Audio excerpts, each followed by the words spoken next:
Welcome to the Sherdog Radio Network preview for UFC on ESPN 63, also known as UFC Tampa. I'm your host, Ben Duffy of Sherdog.com. With me, as usual, is Keith Shillan, the executive producer of the Sherdog Radio Network. Keith, we're getting ready to wrap up the old year. We're about to talk about the final UFC card of 2024. How the heck are you doing, man? I'm doing excellent, man. It's always good around this time, closing up the year, try to finish strong. You know, then we got the holidays and a little bit of break. So obviously you want to end on a really high note. So give them something that's worth coming back for in the future. So I'm excited. How you doing, man? I am doing just great. Obviously end of the year feels like a time for reflection. We're not quite there yet. I mean, we have almost a month left of the year, but it just feels like you're on like a water slide. Like the last 3 months of the year, you're just going faster and faster and faster. And then next thing you know, you wake up and it's the middle of January and you're still accidentally writing 2024 on things. Like, yeah. Yeah. I think it's about like April when I stopped doing that. So I want to give a shout out to all the listeners that reached out to us. A couple like professionals that reached out to see if we needed some counsel and everything, if we could make it through the Eric Clapton debacle. So I appreciate that. For those who don't know what happened on the recap show for UFC 310, but I appreciate it. I think we're gonna make it. Might be tough, but not gonna like Derek and the Dominoes and break up. I think we're gonna make it. Yeah, like I gave the song a chance. Like after we had the recap last night, I put on Layla. I was going to give this a serious chance, and I don't know what to say yet because it's still playing. The song is 5.5 hours long. It's still going. The song's longer than the sleep I had. I only got about 3 hours of sleep before I was at a wrestling tournament for the rest of the day. So, the kids at your wrestling tournament might be able to take down some of the fighters on this card. We'll get to them when we get to them, but we have 13 fights here. Obviously headlined by Colby Covington's return against Joaquin Buckley. We have fights up and down the card that they reflect some geographic relevance. We've got quite a few fighters here that either hail from Florida or at least train in Florida. People like, Billy Quarantillo, I don't think is from Florida originally, but he's been a Florida guy forever. So, and obviously we've got some, Covington, ATT, MMA Masters type fighters, like a lot of the Florida gym mainstays. What's your feeling on the overall card here? Is this just leftovers night? Get everything out. Everybody that's owed a fight in 2024, get them on the card, or is this better than just potluck? No, I think it's good. Like if you bought tickets, I think you're pretty happy. I think some good talent. I mean, it's definitely a little bit more of a hardcore other than the main event. Colby Covington will bring in the casuals. He'll talk. He'll say something witty. Or try, or might not be witty. It might be really, it could be racist. Who knows what he's gonna do? But something controversial, I should say. So he'll bring people in, and so he has a group of people who just absolutely love him. I'm gonna give it a B, like a B plus. Like I think it's solid. Like there's some really good, interesting matchups. And you look up and down the card, some flyweight fights, some like Woodson Padilla is a really fun striking battle. Yanez, Marcos, that's a good battle. Like some really fun fights. The reason I give it a B plus instead of like an A, it's just missing a co-main event. Like if you give me another matchup that was really affect the rankings, you give me like the 10th best in the division versus the 12th best, something like that, I probably would have this like an A. Well, if this had kept like the Hebus and Dern fight, and we had Hebus and Dern and Covington and Buckley in the top two fights, I think it'd be a little bit more palatable, but Hebus and Dern got bumped out into January, and it's now the main event of one of the first cards of the upcoming year. Now, I'm with you. And, I always look at this from kind of a longer narrative perspective because, again, you and I, we watch every week's fights week in, week out for years on end. So I can't help but think of the directions people's careers have taken them to get here, where they might be going next. This card has a lot of people that need a little bit of redemption. This card, obviously, every fight matters, but this card has a lot of people that would much, much rather go into the new year with a win and help maybe still their job in place than the alternative. And there are some fights where you can say that of both people, like Vitor Petrino versus Dustin Jacoby. Those guys might both be top 10 talents, but they both need a win right now. Petrino needs to prove that his first career loss, especially now that we kind of see Anthony Smith in his current form, wasn't just a fluke. Jacoby's lost several recently. If he wants to, reclaim any kind of shine at all as a continued force in the division, he needs it really bad. And there are people like that just all the way up and down the card. Adrian Yanez, Manel Kopp, Adrian Yanez, Miles Johns, like just plenty of people. And anytime you get people in the cage that are motivated by a little more than just that, $10, $20, $30,000 check, you're more likely to see some special performances. Any other general thoughts on the card before we dive into these prelims?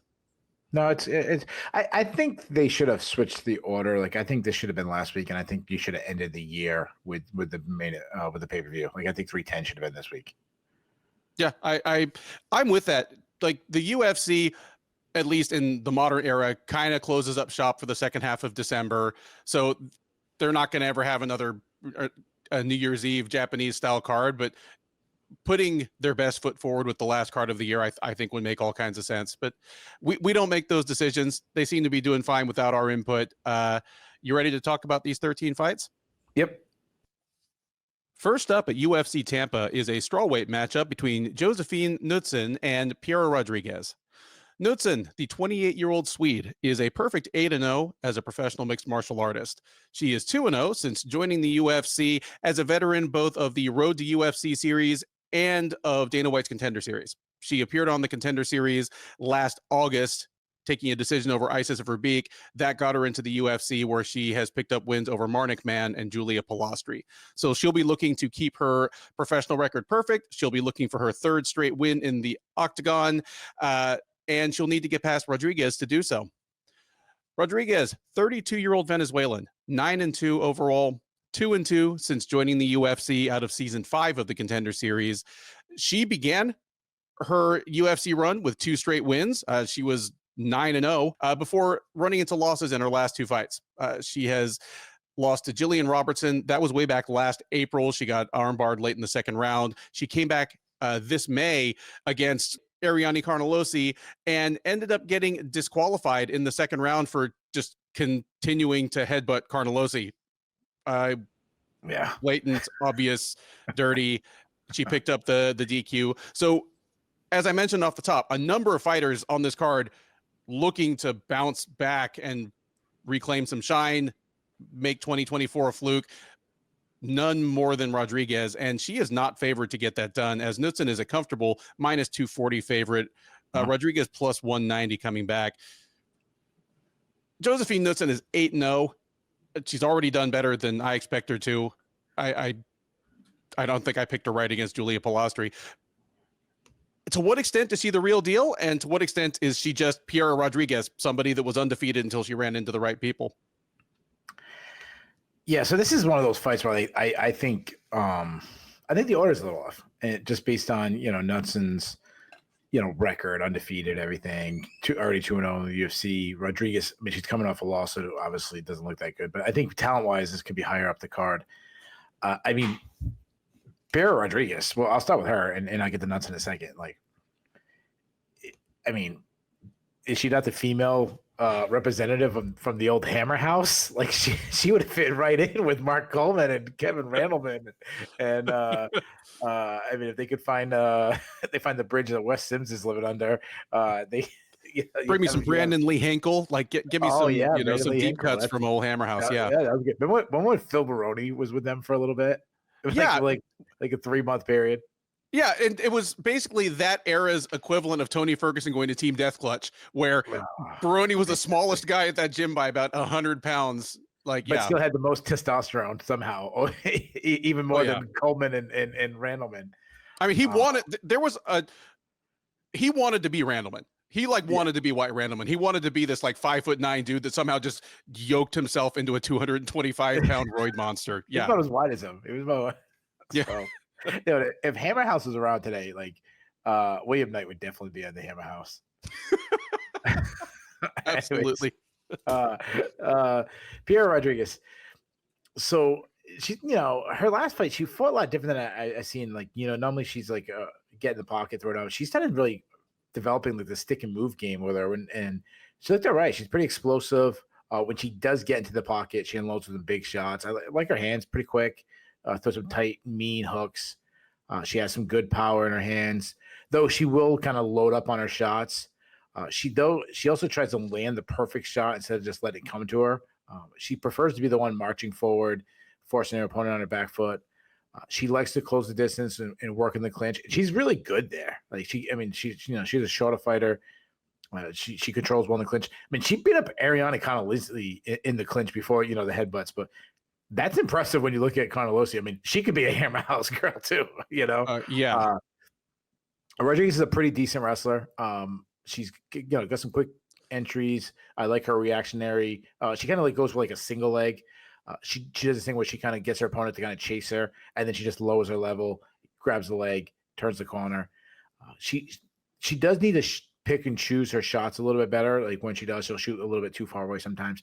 If she gets on top, I like her top game. I mean, I'm not taking away the headbutts and all that, but good on top. She doesn't need to improve her own takedown defense. I mean, that was a serious issue against Jalen Robinson, but that's a loss. That's like, I mean, Jalen Robinson's really good. Yeah, she isn't submission threat, and one concerning is she slowed down and gets Sam Hughes in their fight. Knutsson is she's a striker on the feet, Muay Thai striker. She's a pressure counter striker. Does well to draw out attacks with feints. She's got crazy output when she starts like building. I mean, her last fight, she was just nonstop on the gas, attacking combinations. I like her check left hook. She's got good power. She does load up a little bit, which is an issue. Good kicking game. I like her push kicks, her teep kicks. She'll throw up a fast high kick. She could also use her size. I mean, you look at she's pretty muscular herself. She can grind in the clinch. She uses her strength to kind of bully opponents. It'd be interesting because I don't know who's gonna have the advantage there. She likes to look for body lock takedowns. If she gets on top, she's got good ground and pound, but she's a weak defensive wrestler. If you take her down, she really struggles to get off the bottom, and she's not a submission threat there. So if Rodriguez can turn this fight into a wrestling match, I could see her getting the victory. I mean, this is a fight that I really think is flying under the radar. I kind of like both fighters, even though Rodriguez doesn't have the pedigree that Knutsson has, or doesn't have the buzz, I should say. If this is a striking battle, it could be a lot of fun. I mean, you kind of have the power of Rodriguez versus Knutsson's just volume. But the issue is Knutsson's so bad on the ground. If Rodriguez can wrestle, like I said, she can win a match. I'm going to go with the upset. I expect Rodriguez to either get to the clinch and do some damage there, or get takedowns from distance. I think Knutsson, when she gets on the feet, she'll have her way. But I think she's going to spend a lot of the time on the ground. I'm going to go with, I guess, a pretty fairly big upset right off the start. Give me Rodriguez by decision. I love it. I've been leaning the same way ever since I've been thinking about this fight. And I might just be wrong again, because I mentioned during the intros that I feel as though I've underestimated Knutsson at every step along the way.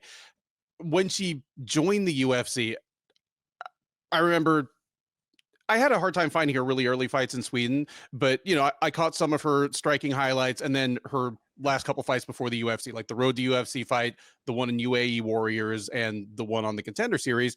And my thought was, all right, she's getting the contract because the UFC needs strawweights. Plus, she's undefeated. But from what I'm seeing, at best, she kind of tops out as like a poor woman's Loma Lookboonmee. I'm not sure that holds anymore. I mean, for one thing, if she beats Rodriguez, she's the rich woman's Loma Lookboonmee because she's already moved into better success. And she's not quite as small as I thought she was. And even if she is a little on the short side, as you mentioned, she's got power on her frame. At this point, she still hasn't lost a fight, but if and when she does lose a fight, it might not be because she's too small. Like I'm cautiously ready to, pronounce her a good addition to the division, but I'm with you on the line being a little off. And I wonder if that's because Rodriguez's last loss was so bad and cast her in such a bad light. But it's worth noting that she wasn't that Igor Severino guy biting someone to get out of a fight that she was losing. She repeated made repeated dumbass decisions in a fight she was winning. She won the first round, and the headbutt she got disqualified for. There's a reason Keith brings up the Hammer House reference, because she was headbutting from the top from guard. Yeah, she was winning. She was winning. I mean, there was no damn reason to do it. But the fact remains that Rodriguez did this while she was sitting in somebody's guard. If she can do that same thing to Knutsson in 2 rounds out of 3 and maybe not headbutt her, I'm with Keith. She's won a decision. And the thing is, yeah, Knutsson's probably going to be a little too much for her on the feet. I think she nullifies her in the clinch. I think she's faster and crisper at range, but she doesn't have the kind of crushing power that it's a race against time. Can Rodriguez take her down before she gets hurt real bad or knocked out? It's just like, can Rodriguez take her down early enough in a round that she can win the round by doing work on top? You know, I mean, you can have a round where Knutsson is touching Rodriguez up for 4 minutes, and then Rodriguez takes her down. Even if she does work, she probably still loses the round, but I don't think that's the case. I think Rodriguez is going to be able to get Knutsson down. And I mean, there's a chance she wins, even if she can't. She could win a close decision just on the feet in the clinch, but her best routes to victory lay on the ground. And I don't think Knutsson's going to be able to stop her, at least not consistently enough. So we have a unanimous upset pick right out the gate for the last UFC card of 2024. I have Rodriguez by decision as well. Bantamweights take the cage next at UFC Tampa as Davey Grant faces off against Ramon Taveras. Grant, the 38-year-old Brit training out of Las Vegas, is 15-7 overall. He is an even 6-6 since joining the UFC out of the 18th season of The Ultimate Fighter. He's coming in off a loss. He dropped a split decision to Daniel Marcos, who appears further up the card, back in July of last year at UFC London. Prior to that, he had been on a 2-fight win streak. That's almost not worth mentioning because it stretches back all the way into the early 2022. But he's been on the shelf for about 17, 18 months. And his return assignment is Taveras, who it feels as though his entire UFC career has taken place since Grant was on the shelf. 30-year-old Floridian, 10-2 overall. He's 1-0 since joining the UFC as a 2-time veteran of Dana White's Contender Series. He fought on the Contender Series twice last fall. He got knocked out by Surrey City his first time around, came back and flattened Cortavius Romeus in 30 seconds in his second try. That got him signed, where he and City ran back their absolute barn burner of a first fight this January at UFC 297. This time, Taveras picked up the split decision win. It was another fun fight. But at any rate, he's looking for his second straight win in the UFC, and he is slightly favored to do so. He is minus 125, Grant plus 105. Davey Grant, low-key been one of our guys for a minute. Just a, fun, hard-nosed, overachieving fighter. Just extremely British fighter that way, where, his ground game is underrated. His boxing probably just a tad overrated because he's British. But at this point, he's 38. He'll be 39 a couple days after Saturday's card. He's been on the shelf for over a year with a variety of health issues. What does he have left? And does he have enough to spring the upset on Ramon Taveras here? Yeah, what would you say the line was? Very close. Taveras is minus 125, Grant plus 105. It's almost a pick 'em. Yeah, I like that's kind of Grant's career, always kind of being a slight underdog. Yeah, we kind of tend to like love the guys that aren't really great athletes, but they just kind of overachievers due to being tough, and that's exactly what Davey Grant is. Davey Grant is exactly what you picture, like you stereotype the British guys. Obviously, there's a handful of the British guys that have really succeeded, but what I mean by that, I mean that's a compliment. Is those like rough, tough, gritty type kind of guys, that wants to have a pint and throw down in a pub somewhere. And a guy that debuts in the UFC in his early 20s, and you can see that he's already got 3 nose breaks. Yeah. And 2 of them was when he was in junior high. Yeah. Yeah.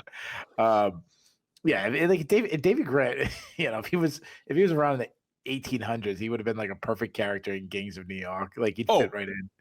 Oh, 100%. Or I take him to beat up Leonardo DiCaprio. Let's make that happen. Let's make Davey Grant versus Leonardo DiCaprio. I'm absolutely down for it. Not the what's the other guys there? Daniel Day-Lewis. I don't know about that. Yeah, Daniel Day-Lewis. That guy's a little crazy. That guy's a little badass. I don't know about that one, but yeah. I mean, the way Davey Grant fights, he's going to press the action. I've always said he's got quicker hands than you originally think. He throws a lot of hard looping punches. Can tend to overswing sometimes, but he has good power. I mean, he knocked out Martin Day. He knocked out Jonathan Martinez. Obviously, the Jonathan Martinez fight, that's a really good win. Good kicking game. He likes like Holly Holm side kicks, some nice calf kicks. It was a while ago, but he smashed Louis Smoker with some good calf kicks. A better wrestler than you think. He can sneak in a takedown or two. Weak defensive wrestler, though. But if you take him down, he's got a pretty good get-up game, hard to hold down. But he can scrap on the ground. He's got 9 subs on his record. He can catch someone in a scramble. He hit Rafael Sunsao in an inverted triangle choke. I know there's a little controversy in that fight, but still, like, he hit him with it. That's still like impressive. Not beating a Sunsao at that point of their career, but still, just the way he did is cool. He's hurt a lot of people on the feet, but because of his style, he gets hurt a lot too. I mean, Day's a win. Martinez is a win. He got hurt in both of those. Yanez, he got hurt in that fight. But despite being hurt, he's going to keep bringing it. He's going to come hard the whole fight. 15 minutes, he's going to be, you're in for a war. Taveras, southpaw, really good boxing, fast hands, nice straight left, good head movement, slip and rip guy, loves to get in the pocket and throw down, loves to brawl. He will really load up trying to end the fight with one big punch, but he's got some power. He steps into his shots. He works the body well. He'll sneak in a takedown, but I definitely wouldn't call him a wrestler, more of a grappler. He's got 3 subs on his record, not the best defensive wrestler. I really like this fight. I mean, this is a really fun one. Back and forth. I think both guys going to have their moments. Taveras is definitely the cleaner fighter, while Grant is a little more grimy.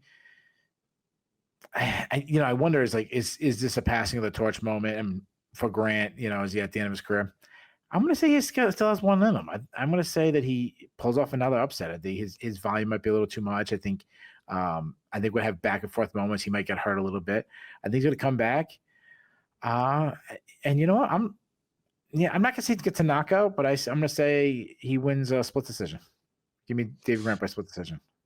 All right. So you never talk about a no-hitter while it's going on. So if you're watching at home, the secret is Keith is actually going to pick upsets in all 13 fights tonight. But that's 2 right out the gate. And like, I can see where you're coming from on that one. And I like a lot of things that you point out there. Grant is, as we both mentioned, hard-nosed, overachieving. In the dictionary, if you look up blue collar fighter, he's in there with a lot of our other avowed favorites on this show. He is stuck around longer than I would have expected him to coming out of Tough 18. He just seemed like just another guy back then. And I'd have to think about it, but he might be the only cast member from Tough 18 left in the UFC for all I know. Taveras has also overachieved compared to what I expected of him. When he got signed because he had an absolutely wild 2.5 minute fight with Serhiy Sidi, and it was stopped prematurely. Like, it went down as a TKO, but Kevin McDonald stopped it too early. And, they ended up giving Taveras a shot in the UFC anyway. And my thought was, we have no idea how that fight would have turned out. We're not even dead sure Sidi belongs in the UFC. Putting Taveras into one of the best divisions in the UFC just based off of maybe an unjust early stoppage seemed like a reach, but he was good enough to win a fun fight against Sidi in the rematch. And while the jury is definitely still out on Cortavius Ramius, he flatlined him in 30 seconds. Bantamweight needs action fighters too. Taveras is absolutely it. And if I could be sure that this is the Davey Grant we had 18 to 24 months ago, well, one, I think the line might be a bit different, but I also feel much more comfortable taking Grant. But so much of what Grant does depends on durability and pace. Like, he doesn't have to be the fastest guy in the cage, even if he is deceptively fast, but he does need to take some damage, and he generally does his best when he can withstand some punishment, still be there late in the second round, into the third round, maybe fresher than his opponent. Just, he's a really, really tough guy to make go away, or at least he was the last time we saw him. I'd be really on the fence about this if I was sure Grant was still the guy he was. But again, been on the shelf for 18 months, turns 39 in a couple weeks. I don't think this is a huge passing of the torch, but I do think Grant's going to look old here. Give me Taveras to win a decision in a real fun fight. And I think it'll be one of those fights that's exactly the kind of fight that Davey Grant used to be able to pull out in the third round. And maybe just that extra little bit of juice won't be there in the tank for him this time. Women's flyweights take the cage next at UFC Tampa as Miranda Maverick faces off against Jamey-Lyn Horth. Maverick, the 27-year-old Missourian used to be by way of Virginia, now by way of Colorado, is 14-5 overall. She's 7-3 since joining the UFC as a former contender in Invicta Fighting Championships.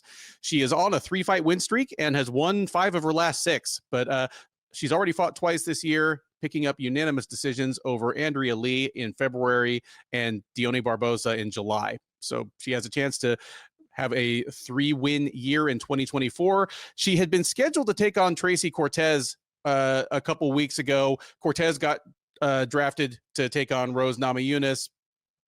Maverick was kind of floating out there in limbo for a while, but in steps Horth to take her on, get her that fight before the end of the year.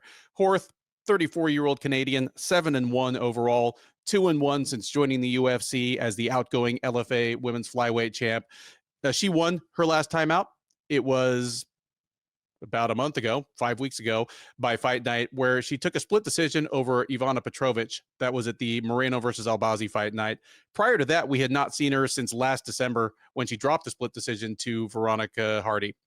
So Horth looking for her second win of this year, looking for her second win in the last 5 or 6 weeks. She is not favored to get it, to say the least, as Maverick is a massive -400 favorite, Horth +300 as your underdog. Keith, I was a little surprised by how wide this line is. I'd have to look back, and if I were a better, more prepared host, I would have looked back to see the last time Maverick was this big a favorite over anybody. There's a possibility she hasn't been this big a favorite over anybody in the UFC, like maybe since her first fight when she was taking on, Liana Jojua. I just feel like this is a super trap fight for Maverick, because Maverick is definitely more athletic than Horth. She may not be more skilled all around, but she's definitely more skilled striker than Horth. But Horth is going to be a lot bigger, and Horth is going to be stronger. And if there's one thing Jamey-Lyn Horth has demonstrated across her 3 fights with the promotion, it's that, not to mention her fights in LFA and other places, it's that she is very willing to lean on her strength and size advantage and just bully smaller women. It's when she has her best success. The bettors who are installing Maverick as a 4-1 favorite, I've got to wonder if that line is going to close up as Fight Night approaches, because if it's based on Maverick having the greater name recognition, based on the eyeball test, because Maverick looks like a fighter from a movie and Horth looks like Michael Cera's tough sister. I don't know what it is, but considering looks like a person holding the camera. Yeah. No, she looks like a person that's saying action. Yeah. Considering that Maverick has maybe underachieved just a tiny bit, or either that or just shown what she is since she's been in the UFC, whereas all of Horth's wins feel like overachieving. And given that Maverick always seems to make decisions dicey, she has a style that just, it's hard for her to definitively put her stamp on rounds. She's trying to bounce in and out of range against taller women, get her licks in, and get out of the way of the counter. she sometimes seems too committed to her ground game, and then sometimes seems to just forget it entirely. Like, I'm not feeling Maverick as a massive favorite here, unless Horth is big enough that making this weight cut again in 5 weeks is going to be too much for her. You know, because if Horth kind of muscles Maverick around for about 6 minutes and then all the wheels fall off, then it's Maverick's fight to win. But I'm not feeling that. I've got Horth by decision here, and I don't call for split decisions as often as you do, but I very much see this one being a split decision where you've got at least one round where Maverick controlled the pace and the distance for most of the round, but just didn't land enough strikes. And then maybe there's like a minute and a half out of the 3 minute round where Horth just has Maverick pressed up against the fence and she's landing lots of stuff that hurts, but doesn't look spectacular for the judges. That round goes 2 different ways, and all of a sudden we've got a splitter. Give me Jamey-Lyn Horth by split decision. My consolation prize will be if Maverick wins, but you and I both think Horth should have won. But give me Horth in a pretty big upset here. And this is more of a vote, I guess, of no confidence in Miranda Maverick.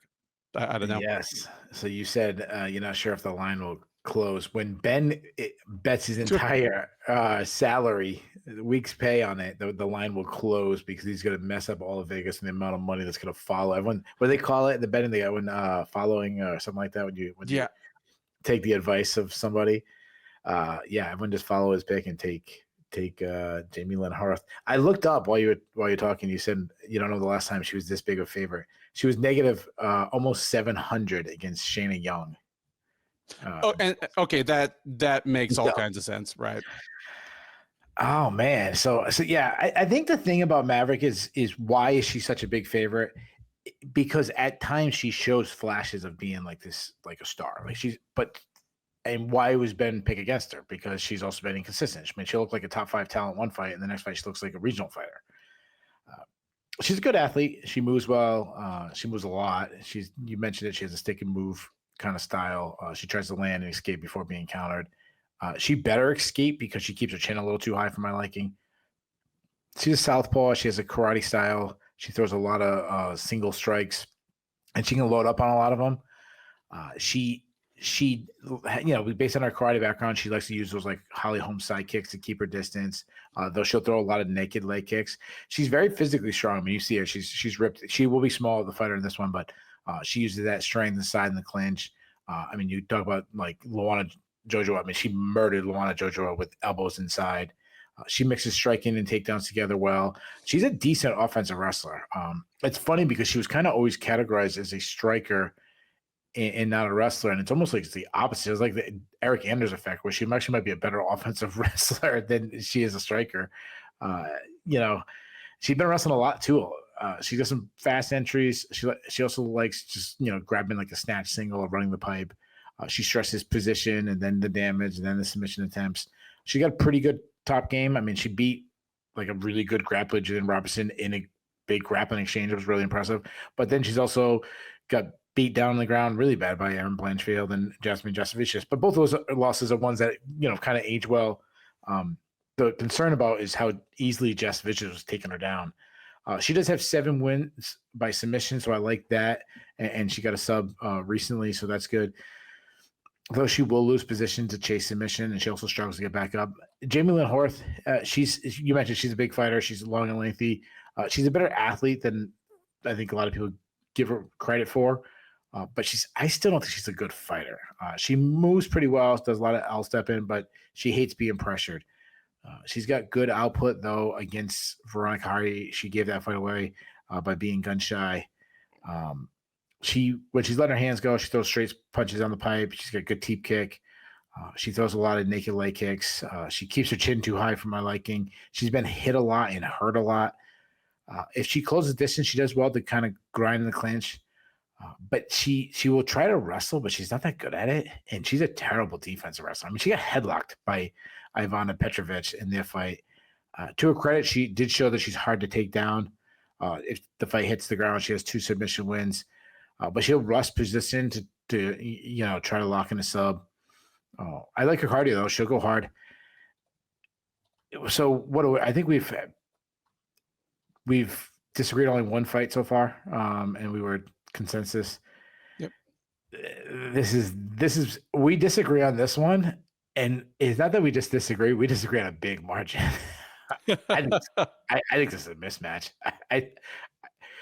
Yeah, Horth is bigger than Maverick, but I think Maverick is way more skilled. She's beaten better fighters in the UFC already than Horth. I think she's a better athlete. I think she has more tools. I think she's better on the feet. I think she's way better on the ground. I think she dominates Horth everywhere. I think Horth is tough, so I think she might be able to make the distance, but I think she gets smoked every moment of the fight. I think we have some 10-8 rounds. Give me Maverick in a landslide. All right. There we have some actual disagreement on the nuance of a fight, not just who'll get their hand raised at the end. That's why you tune in, folks. Next up at UFC on ESPN 63 is a featherweight matchup between Miles Johns and Felipe Lima. Johns, the 30-year-old Kansas native, is 15-2 with 1 no contest overall. He is 6-2 with 1 no contest since joining the UFC out of season 3 of Dana White's Contender Series and as the outgoing LFA bantamweight champ. He is on a 4-fight unbeaten streak, which would be a 4-fight win streak, except that his decision win over Dan Argueta last September was overturned when Johns tested positive for banned performance enhancer Turinabol. But nonetheless, over the last 2 years, he has wins over Vince Morales, the overturned win over Argueta, a win over Cody Gibson, and most recently, back in June, a unanimous decision win over Douglas Silva de Andrade. So he will look to put that positive test result further in the rear view, extend his unbeaten streak in the division. Well, extend his unbeaten streak to 5 straight, but not in the bantamweight division. He is moving up to featherweight. He'd been scheduled to take on Cody Garbrandt in a bantamweight bout back in October. That one was scrapped for undisclosed reasons. Johns comes back here and he's moving up to 145, and he'll be facing Lima. Lima, 26-year-old Brazilian by way of Sweden, is 13-1 overall. He's 1-1, or sorry, he's 1-0 in the UFC. Made his debut back in June at UFC on ABC, Whitaker versus Alaskarov, where he tapped out Muhammadjan Naimov in the 3rd round. So he'll look to stay, or sorry, not unbeaten, but he will look to extend his 13-fight win streak to 14, go 2-0 in the UFC, and he is favored to do so. Lima is minus 240, Johns plus 200. Keith, I believe I've heard you say on this show before that you're kind of done previewing Miles Johns fights, but now he's at featherweight, so it's like a whole new Miles Johns. Tell me how you think it pans out. I feel better about him moving up. For a guy who like throws a lot of big power punches and maybe not cutting as much weight, maybe get a little more power. This is the guy that I really like. This guy coming in the UFC, and it's funny because I want to say like he was a bust, and maybe I just set the standard too high. But then you look at his UFC record, and it's like, dude, what the hell are you talking about? Like his record's really, really good. If not for the no contest, he would be 7-2 in the UFC right now. That is exactly the record that Brendan Allen had when I had my little breakdown on the show. I was like, why do I think Brendan Allen is a bust? He's 7-2 in the UFC. Yeah. So yeah, I'm with you on that. Yeah, and he's lost 1 time in the last 4 years. So I guess I'm being a little harsh on him. I mean, he's a short, compact wrestle boxer, and moving up weight, he'll be even shorter and more compact.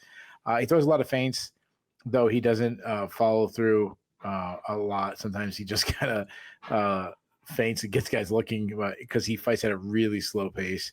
He has this great ability to like hypnotize his opponents to fight at his pace. When he's let his hands go, he works behind a jab. He follows through with some hard hooks and uppercuts, but he tends to load up on everything, trying to get the big highlight reel KO. He does have some knockout power. I mean, he rocked Douglas Silva, de Andrade recently. He can overthrow his shots, which leaves him to be countered or even taken down, which is surprising for a guy of his wrestling background. The issue is, for fighters that move a lot and is quick, he really struggles. I mean, he really struggled with the timing of Mario Batista. He'll throw some hard leg kicks, though he doesn't check leg kicks. He's a good wrestler. He has quick entries, good at winning scrambles. He's also very physically strong, kind of grab a leg and launch him. Going up to featherweight, I don't think he'll power will be an issue. But the problem is he has abandoned his wrestling at big parts in multiple fights, and also just long portions of the fight. Though to his credit, he has been wrestling a little bit more recently. If he's on top, he's got some good ground and pound. He defends takedowns with like head attacks, guillotine chokes, stars chokes, stuff like that. But he has lost positions to weaker wrestlers. He has given up his back to get back up. I mean, he was subbed by John Castaneda. I mean, again, it was a while ago, but and he's gassed out in the past, which is why I think going up might be a good move for him. Lima, I mean, this is a guy. He took on a really good fighter in Navajo on days' notice, up a weight class, and I thought he looked great. I mean, he's a good athlete. He's fast, good kicks to the body, nice teep kicks. Pretty good hand speed. Surprising takedowns, super slick, like grappler. I mean, we go back to like his UFC debut, took Naimo's back and subbed him quick. If he's pinned against the back, on his back himself, he will struggle to get up and kind of play jiu-jitsu. But what I like is that he's got good cardio, like, wrestling heavy and in a high pace, and still has the cardio to go. Man, I used to be a Miles Johns fan, but I've been fading him for a while. He should have a wrestling advantage on Lima, but I've said it before, and I think Lima's going to turn this into a grappling match. I think John's going to make a mistake. I think Lima's going to lock in a submission late after John tires. Give me Lima by like third round sub. Yeah, I was curious what you thought about Johns' move to 145, because honestly, just like you, I think it might be the best move for him, even if it's not going to look like it on Saturday. Like you saying that you're kind of cautiously optimistic about it and then picking him to lose by finish pretty much mirrors my thought about the whole process. Because my first thought when I heard that Johns was moving up to 145, I was like, really? He's already short and stocky for 135. But then I thought about it for a second. I'm like, you know what? He's going to be like in silhouette. He's going to look exactly like Josh Emmett, who's been a top 10 featherweight in the UFC for like 8 years now. And different interestingly, he has a lot of the same strengths and liabilities that Emmett does. Huge power, but not always to his best advantage to put it on someone's chin. Yeah. I think he thinks he has Emmett's power. Yeah. And good wrestling that he doesn't always use enough. And I mean, in Emmett's case, it got even worse as he got older and had more and more injuries. But I'm also with you in that I never thought of Johns as like a full out bust, like the way I mistakenly thought about someone like Brendan Allen, but he disappointed a little bit. Just coming where I come from, watching the regional MMA that I watched, especially before coming on board at SureDog, when ironically I had a lot more time to watch regional promotions, there was always the kind of the bantamweight big three in LFA at the time. Like there was Miles Johns, Levi Moles, and Adrian Yanez, who fights higher up on this card. And of the three of those, Johns kind of won the round robin. He beat both of them. And I figured all three of those guys are probably headed for the UFC. I'm talking in 2016, I was like, all three of those guys will be in the UFC by 2020 or 2021, and Johns will probably have the best upside of any of them. Well, turns out that Levi Moles is one of those dudes who's talented, but would cross the street to step in dog shit. So, a bunch of bad luck, some of it self-made, some bad weight misses at the wrong times. He's still in LFA. And Yanez and Johns are here, and you can argue about, which guy still has greater upside. But yeah, Johns seems to be kind of hitting a groove now. He's on a 4-fight unbeaten streak, and there's some good guys in that bunch. The returned Cody Gibson is a different fighter. Douglas Silva de Andrade is a good fighter. It's kind of interesting that Johns chooses now to test the waters at 145. And I like it. I'm always a fan of fighters moving up unforced to a weight class where they just feel like they're at their physical best. But I think Lima's the wrong guy to test this out against. I think the size will be about the same between the two of them, but Lima is just as quick and athletic as Johns. even though he has a little bit less pro experience and he's younger and he turned pro later, I feel like his game is already more composed. He's already a better round winner than Miles Johns. So, if Johns doesn't knock him out, he's kind of got his work cut out for him. And I just don't see it happening here. I could see Lima getting a sub, and if he does, definitely could see it happening in the third round where Johns is going to be a little more tired, shoots a bad desperation takedown, Lima squashes the takedown, takes his back, chokes him out, something like that. Definitely possible, but give me Lima to just win a decision here. I think Lima wins the second and third rounds. If it's a real standout performance, he wins all three, and he's a person of interest at 145, even more so going forward. But give me Lima by decision. The prelim card of UFC on ESPN 63 powers on with a featherweight matchup between Sean Woodson and Fernando Padilla. Woodson, the 32-year-old St. Louis native, is 12-1-1 overall. He's 7-1-1 since joining the UFC out of season 3 of Dana White's Contender Series. He is on a 6-fight unbeaten streak and has won 3 straights, including his first 2 appearances of this calendar year. He took a split decision over Charles Jourdain at UFC 297 all the way back in January. He came back in May and took a unanimous decision over Alex Caceres. He will step in here against Padilla, looking for his 3rd win of 2024. Padilla, 27-year-old Mexican fighting out of California, is 16-5 overall. He is 2-1 since joining the UFC as the outgoing Fury FC featherweight champ and featured fighter on Dana White's Looking for a Fight a couple of years ago. He's fought once this year already. He choked out Luis Pajuelo with a Darce choke at UFC on ESPN Hebus versus Namajunas back in March. So he's looking for his 2nd win of the calendar year. He's looking to close out probably his first 4-fight deal with the UFC, 3-1 and with a little bit of a bang. He is not favored to get it done, but the line is pretty close. Woodson is minus 175, Padilla plus 145 coming back. If you took the 8 fighters who appear in 4 fights in a row here, Johns versus Lima at featherweight, Woodson versus Padilla at featherweight, and then the next 2 fights, Joel Alvarez versus Drakkar Klose and Michael Johnson versus Ottman Azaitar. If you took all 8 of those men and you showed them to somebody that, say, knew something about fighting but wasn't up on the current UFC, and you told them there are 4 lightweights and 4 featherweights on this card, separate them into their proper weight classes in order of confidence. The first lightweight you're taking is Joel Alvarez. The second one is Sean Woodson. And the third one might be Fernando Padilla. Like, your theoretical person here trying to separate these people into weight classes would be off to a bad start, most likely, because Woodson and Padilla are both 2 huge ass featherweights.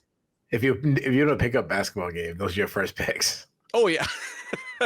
Absolutely. Like, I can tell you already, Joel Alvarez is lousy at basketball. Like, you ask, could 6'4" Paul Craig dunk a basketball? Joel Alvarez is like 6'2" or 6'3", and I can tell that he moves in the paint like Mark Eaton back in like the early '90s for the Utah Jazz. Like, I don't know. I don't get that reference, but okay. He was just like 7'4", like 300-pound white dude that played center for the Jazz, and it would take him like 15 seconds to run up the court. There was no fair. George Murison. Yeah, George A. Murray. Why am I talking about the fight after this one? Man, I love this fight.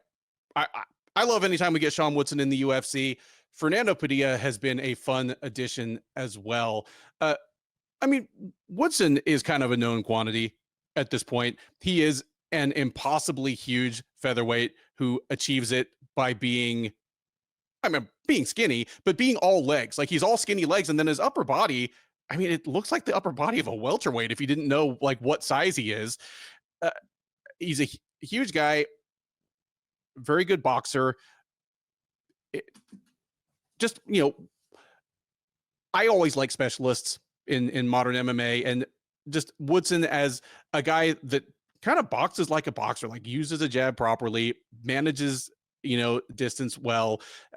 he's the kind of guy that has good power on his shots without overswinging, because it's just, he's not Alex Pereira, but it's the Alex Pereira thing where you have just the biomechanical advantage of long limbs, and then you just know that if you throw with proper mechanics, sit down on your punches, you're going to have power without overswinging. That's kind of Sean Woodson.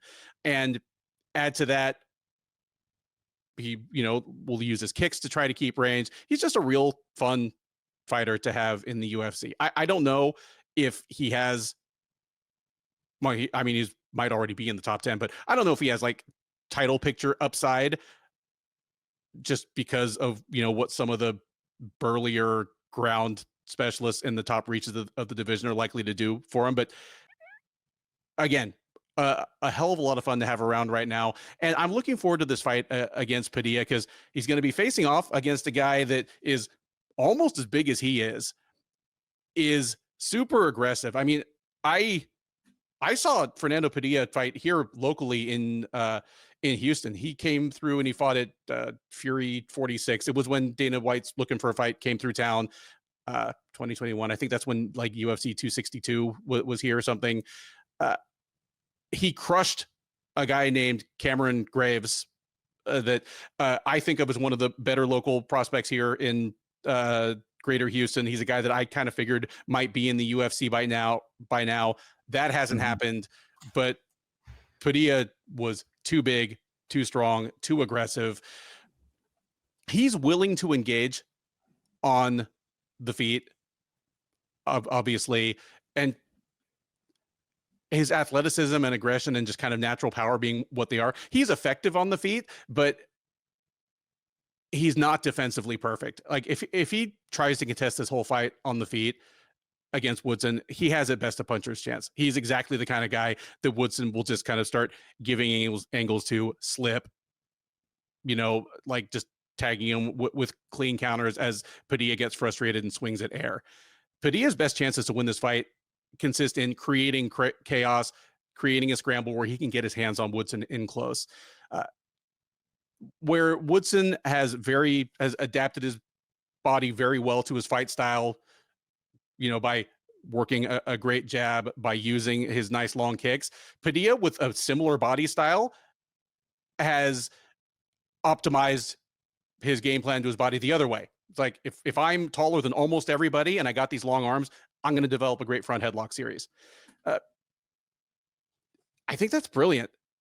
Like, forgive the side rant, but having a good front headlock series for guillotines, Darce chokes, anaconda chokes, it's almost the grappling equivalent of calf kicks. Like, calf kicks weren't new when they sort of changed, the sport in 2018, 2019. They'd been around forever. Just more people started using them. And the similarity between stuff like front headlock chokes and calf kicks is that even people that are good at dishing them out often aren't good at defending them, which is why you end up with the Michael Chieses of the world that have Darce choked 5 people and have been Darce choked 5 times. I think it's a great weapon for Padilla to bring into his fights in the UFC, and it's a great weapon for him to bring into a fight with Sean Woodson. Woodson can be kind of hard to track down. He has good footwork, but Padilla's best chances at winning this, either there's making these really, really messy in the boxing and catching Woodson with something, but really it's disrupting Woodson enough that he can walk him into the fence, shoot like an unsuccessful takedown where he's stuck at his waist, but turns that into a clinch situation, starts kind of hurting Woodson there and looking for a chance to grab that front headlock, or just to bring Woodson down to the ground, where Woodson is very good at getting back up, but that's pretty much all he tries to do.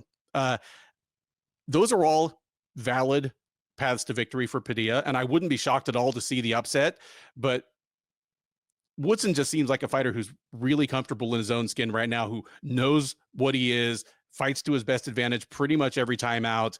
And again, he hasn't lost in a couple years. He's on a 6-fight unbeaten streak. I'm going with the guy who seems to have that momentum going for him. Give me Woodson to beat Padilla by decision, look real smooth on the feet, maybe have to undergo a scare or two, but I think this is Woodson's fight to win, and I think he wins it by decision. Yeah, the crazy thing was, you think about guys on these kind of win streaks in these divisions and how long it takes them to get a ranked opponent. It's absolutely incredible. Yeah, this is a really fun fight. Like one of my favorite fights on the card. Two really fun guys, two massive guys. I mean, Woodson's, you mentioned, like the guy's looks like a freaking light heavyweight out there. He's a great striker. He can work from distance. He constantly switching stance and very calm, very poised with his hand, just kind of touching until there's an opening. And he creates opening because he's constantly moving his hands in weird ways, kind of gets his opponent guessing, trying to change up his rhythm. Works on a good jab, works the body well. If you get inside, he's actually looking for uppercuts. He's starting to add some, power in his punching and hurting guys more. He's added a lot of kicks now, throwing a quick high kick just to kind of keep his opponents guessing. You want to pressure him and kind of force him to, close the distance on his long range thoughts. But the problem is you're going to eat some shots. He's going to keep his hands busy in front of you. He's been adding in some step-in knees, which I really like. It's a great tool for him. Defensively, I'm a little concerned because he'll shoulder roll, which has never looked good for the judges. And he also backstraps the cage, which I hate. And there's been times he's kind of been fixing it lately, but he'll take moments off and even rounds off, which is concerning. You don't want to, lose rounds. And I think he stands near the fence a lot because he's trying to defend takedowns and using the fence if he gets taken down. His takedown defense has greatly improved. He was subbed by Julian Erosa, but that was a really long time, and we haven't seen him really struggle on the ground much. And he has gas in the past, and I still think that it could be an issue because there's no way this guy's not cutting massive amounts of weight. Fernando Padilla, I mean, it's going to be weird for him to be a shorter fighter in a matchup, but it doesn't happen for him. He's a big dude for the weight class, long and lengthy. He's a very aggressive striker, high output, constantly moving forward, stalking his opponents.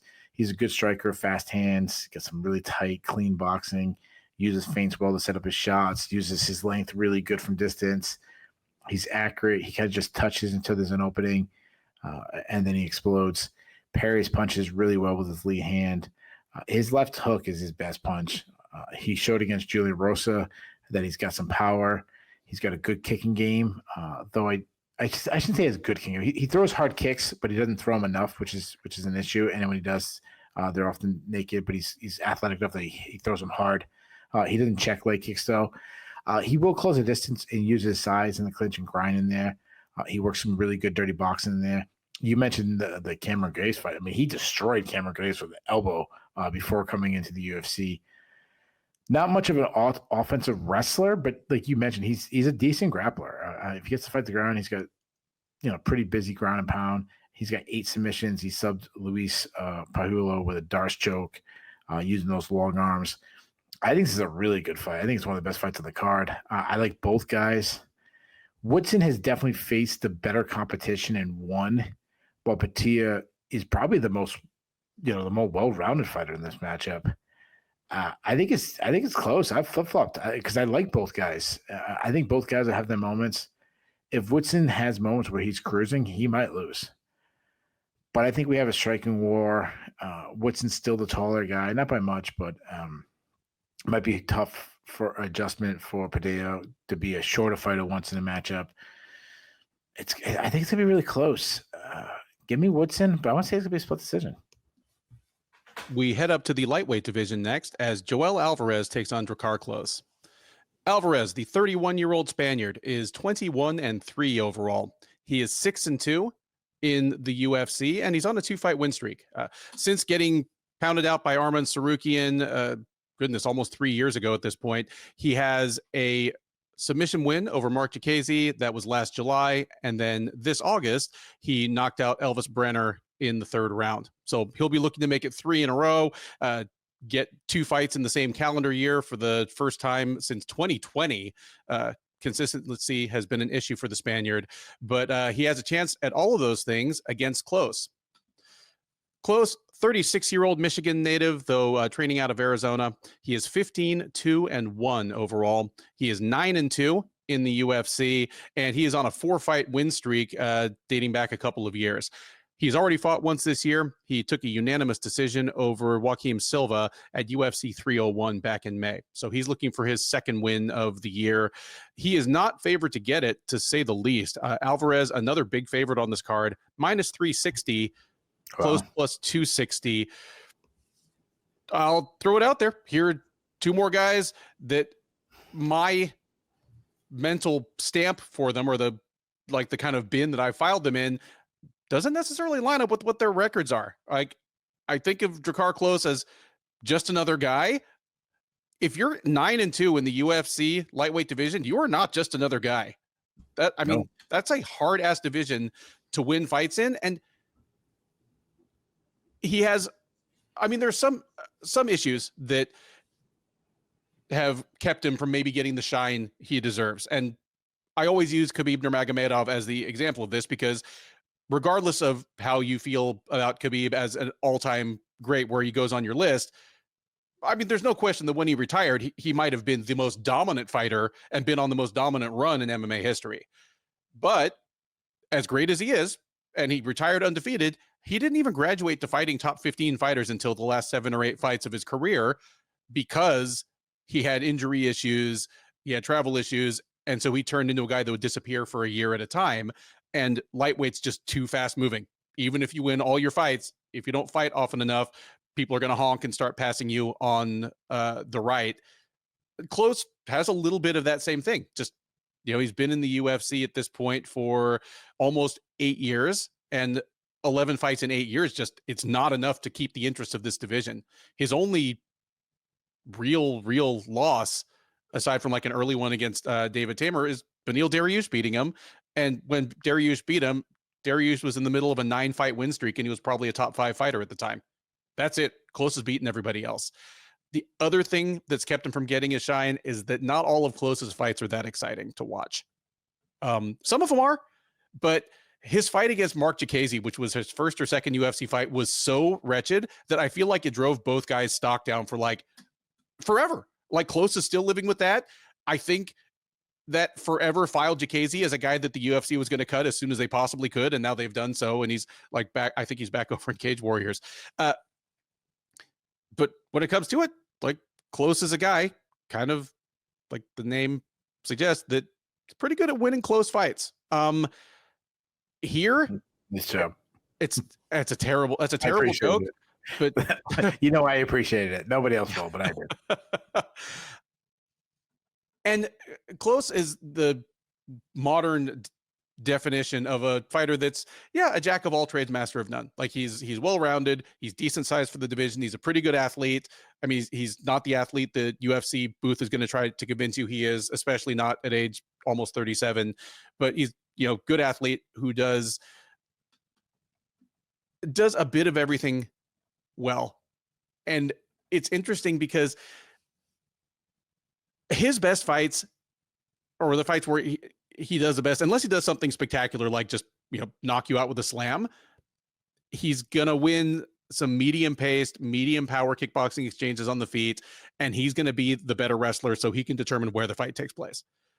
Left to his own devices, he would rather contest the fight on the feet, but he's smart enough and enough of a veteran, well coached enough, that he will take fights to the ground if that's where his best avenue to victory lies, or at least he'll just do a clinch smother fest and kind of mute the offense of someone who wants to strike a distance with him.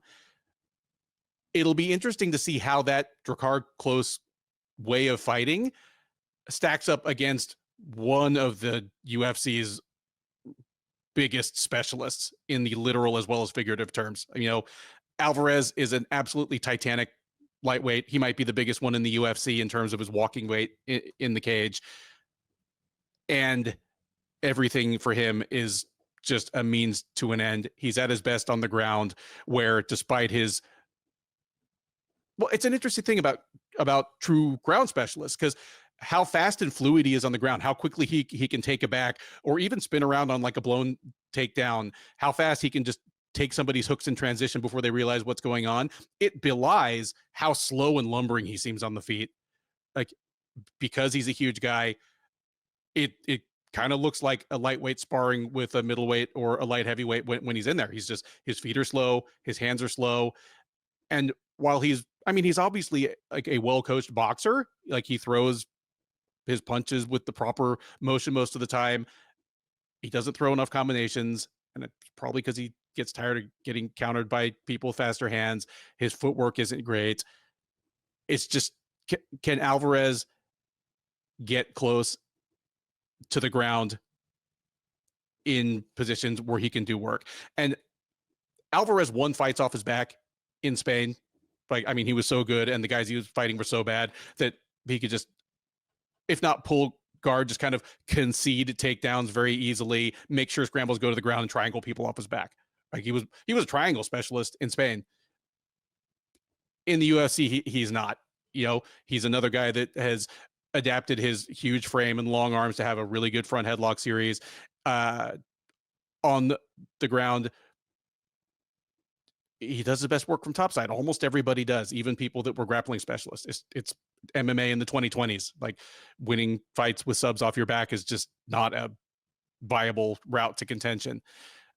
I'm excited about this fight because of that dynamic. Like, can Alvarez get the fight to the ground in a way that allows him to do work on Klose, or is he just going to kind of be stuck in limbo, stuck all the way out, stuck all the way in, Klose shoving him against the fence, and Alvarez unable to get the fight to the ground except by kind of, you know, pulling guard, not full on Crone Gracie, like cling to you like a monkey climbing a tree and fall, but, you know, considering the kind of needle that Alvarez has to thread in order to beat Klose, it's hard for me to justify him as an almost 4-1 favorite here. Like, I get why he's a favorite. He's younger. He has a gaudier record. By the eyeball test, he looks 2 weight classes bigger. I'm not pulling the trigger on the upset here. But it's real tempting. And maybe it's wishful thinking, because the thing is, if Alvarez wins this fight, it's probably over pretty quickly, and at least the finish is a highlight. If Klose wins this fight, it's going to be ugly, ugly, ugly. Sure, with grimy. Yeah, but I'm leaning Klose. Alvarez seems to have gotten his weight under control. Like, you know, he missed weight. What's that? You said you're leaning Klose?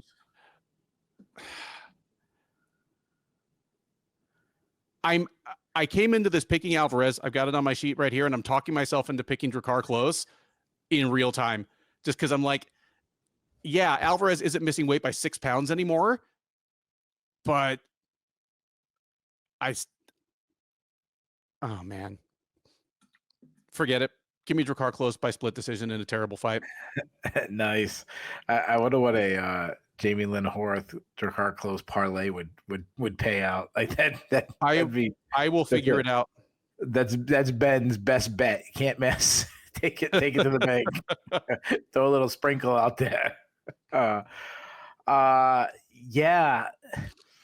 I hope Alvarez wins, because, like you said, if he wins, it'll be a lot more exciting. If Klose wins, it's going to be probably painful to watch.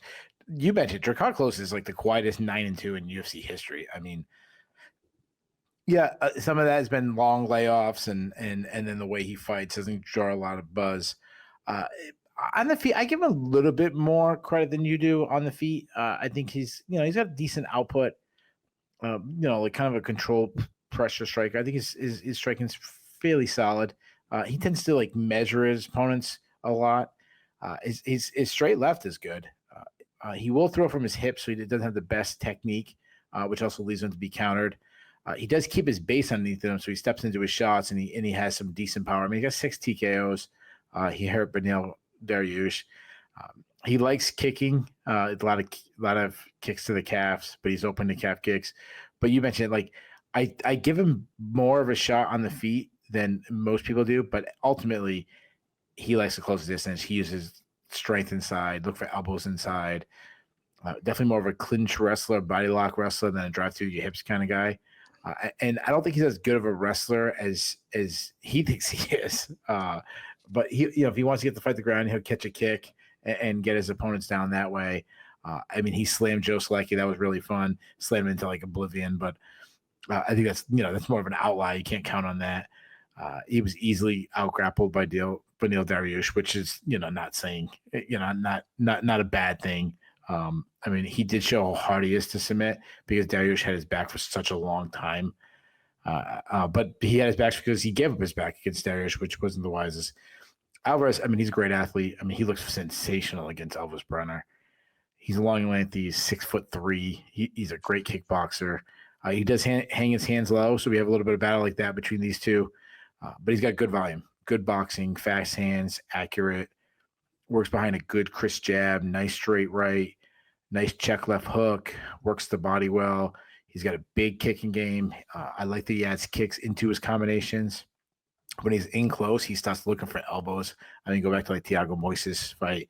He was beating up with elbows inside. Defense is a little bit of an issue. He does stand really tall, high up. His plum clinch is good if he's initiating it. I mean, look at the Elvis Brenner fight. I mean, he's blasted him with knees inside in the plum clinch. Not really a wrestler, more of a grappler. But he is, a submission artist. He's more like an opportunistic submission artist. He has a great guillotine. I like in his last fight, he was throwing strikes, kind of getting his opponent's duckling, just grabs the head and he locks in the standing guillotine. He armbarred Alexander Yakov, and he subbed Mark Diakese with a Darce choke. So if someone gets to finish, it's probably most likely him. This is a good fight. Well, I shouldn't say it's a good fight. I hope it's a good fight. Alvarez is super talented, but like Klose is this gamer. I'm going the opposite though. I'm picking Alvarez. I think he can use his kicks to keep the distance. I think he can pick apart with range and speed, movement. Give me. I keep thinking of Drakkar making a mistake and Alvarez just reaching over the top and like locking the guillotine. But ultimately, I say he just wins more of a striking battle. Give me Alvarez by decision. Next up at UFC Tampa, and at least as the card is constituted as of the beginning of fight week, the top prelim is a lightweight matchup between Michael Johnson and Ottman Azaitar. Johnson, the 38-year-old Missouri native, is 22-19 overall. He is 14-15 since joining the UFC out of season 12 of The Ultimate Fighter. He's been alternating wins and losses for almost 4 years now. He already fought once this year, and it was his time to win. He took a unanimous decision over Darius Flowers back in February at UFC Fight Night Hermansson versus Pfeiffer. Here, he will look to break that pattern, get his first back-to-back win since 2018 in the UFC, believe it or not, and bring himself back to 500 with the promotion. All of that hinges on him getting past Azaitar. 34-year-old Moroccan German is 13-2 overall. He is 2-2 in the UFC. That's the good news. The bad news is that 4 years ago, he was 13-0 and was 2-0 in the UFC and was poised to be one of the breakout contenders of the UFC's COVID era. But since then, he has 2 losses and one of the more stupid and embarrassing episodes in recent memory in the UFC, where, if you remember, his brother Abu Azaitar and some of his cornermen were caught trying to sneak something into him through the hotel window in Abu Dhabi. Extra dumb. He was off for basically a whole year after that. And since coming back, he has a loss to Matt Frivola, where he got knocked out in the first round, and a loss to Francisco Prado, where he got knocked out in the first round. He is yet to fight in 2024, but even more so than Johnson, he is almost certainly looking to break the pattern that he's on of getting knocked out in the first round. Unfortunately, the UFC seems to have found somebody that Michael Johnson is a comfortable favorite against, as he is minus 200 here, Azaitar plus 160. I'm going to flat out steal one of Keith's signature lines. Michael Johnson should not be a 2-1 favorite over anybody in the UFC, except maybe Ottman Azaitar, because I'm not sure Azaitar should be in the UFC. And for a minute, he wasn't. That whole stupid potato gate thing in 2021, the UFC actually cut him and re-signed him. Here's the thing. Like, obviously, we've talked about a lot of Michael Johnson fights, and he's been on my scream at the TV team since before I worked in this sport in any kind of professional capacity. The guy that you're just screaming at the TV for him to stop doing the wrong thing or to do something as he loses a fight to somebody that's worse than him everywhere. Like, he's the ultimate example of that. There's no reason this guy should be under 500 in the UFC, even at age 38. But that's him. If you take the gulf between his greatest highlights, like beating Tony Ferguson, Edson Barboza, knocking out Dustin Poirier in like a minute and a half, and you contrast that with his lowest like points in the UFC, it might be the greatest gap in MMA history. He's not even that guy anymore, though. He used to be a talented, athletic, very good boxer, underratedly good wrestler who would just lose fights through brain cramps on the ground or just lose lousy decisions, Jorge Masvidal style, just by admiring his work too much and approaching scoring like a boxer instead of a mixed martial artist. That's who he was in his prime. In his prime, he was a guy that you couldn't count on to win fights he's supposed to win, and he's not in his prime anymore. Like, those gifts have slipped. He's still got pretty fast hands for lightweight, but they're not off the charts fast anymore. He's not the guy that just completely took Edson Barboza out of his comfort zone just by walking forward and hitting him with a 1-2. He's not that guy anymore. He still has better head movement than and he absolutely crushed Khabib. Yeah, like almost knocked him out. I mean, it was crazy. I mean, I'm surprised the referee didn't jump in and stop it. Like, that's how bad it was. How hurt he had Khabib. It was, and you know what? If Khabib wasn't like 16-0 at the time, no. I'm being absolutely sarcastic. Yeah, no. The Joe Rogan challenger. You turn the volume. I always say this. You turn the volume off in that fight. You don't even know that moment when Johnson hurt, didn't he? You're saying it's not like a Fedor versus Fujita moment where he's like falling all over the place, like someone's selling a pro wrestling move. Yeah, no, it was everyone always mentions that he almost knocked out Khabib, and it's like, no, he did not get close. In fairness, it's probably as cleanly as anybody had hit Khabib in the UFC up to that point. Okay, fair enough. That's yeah. So it's like I'm long past the point of trusting Michael Johnson to win the fights he's supposed to, and he is, he's at the end. He's at the end of his tether here physically. He is slowed down. He still has better head movement than probably the average UFC lightweight, but he's not Pernell Whitaker out there at this point, just slipping everything. I don't know what Michael Johnson is really for in the modern UFC anymore, except maybe to get rid of the likes of Mark Diakiese, which he did a couple of years ago, and now Azaitar. I don't know what's going on with Azaitar. I mean, I have maybe some ideas, but it's not just that he was gone and got caught doing something really, really dumb. It's that since he's been back, he's gotten just absolutely lamped by a couple of pretty good, but not like off the charts contender level fighters. And the situations he got into, they got him knocked out against Frivola and Prado. That's going to be the kind of sledding he has for as long as he tries to be a UFC lightweight. He's a short, compact lightweight who gets hit a lot. Like, whether he's trying to step in and brawl or just try to step in and create a scramble and get things to the ground and get a sub, which is something that was much more characteristic of the first half of his career anyway. He's going to get tagged a lot on the way in. Like, he's a short guy who bull rushes straight forward and doesn't have much head movement. A prime Johnson should have just completely outclassed this guy. And not knowing what version of him we get in the cage on Saturday, Johnson might outclass what we see in the cage. But considering that Azaitar's been on the shelf for 18 months, but stuff has happened in that 18 months that has made certain fighters really outperform expectations in terms of how they look physically. I feel more confident that Azaitar will come back looking better physically than before than just about any fighter in a similar situation anytime in the last 5 or 6 years. Add to that Johnson's continued propensity for losing fights he should win. I'm going to take Azaitar by decision here, and I think it's going to be a classic Michael Johnson fight where Johnson looks really good.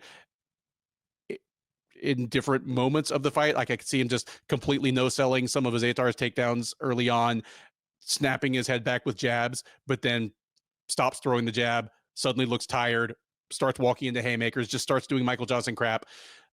Give me Azaitar to win a decision here, and it's one that makes it obvious that Johnson is at the end of his career, but doesn't especially inspire confidence that Azaitar is back in any meaningful way. Dude, I hate this fight. like whatever. I'm not shitting on the entire card. Like the card is good, but I just don't want Michael Johnson. I mean, to his credit, he has actually looked somewhat better recently. He's a southpaw. Obviously, he's always been known for his boxing. You mentioned it. He doesn't have, incredible hand speed anymore, but he's still, I'd say, on like the upper half of the division with hand speeds. But he throws straight shots down the pipe. He works the body well. He has okay power, but a lot of that has to do with him knocking out guys a decade ago that people rate his power now. He can wrestle, but he doesn't wrestle enough.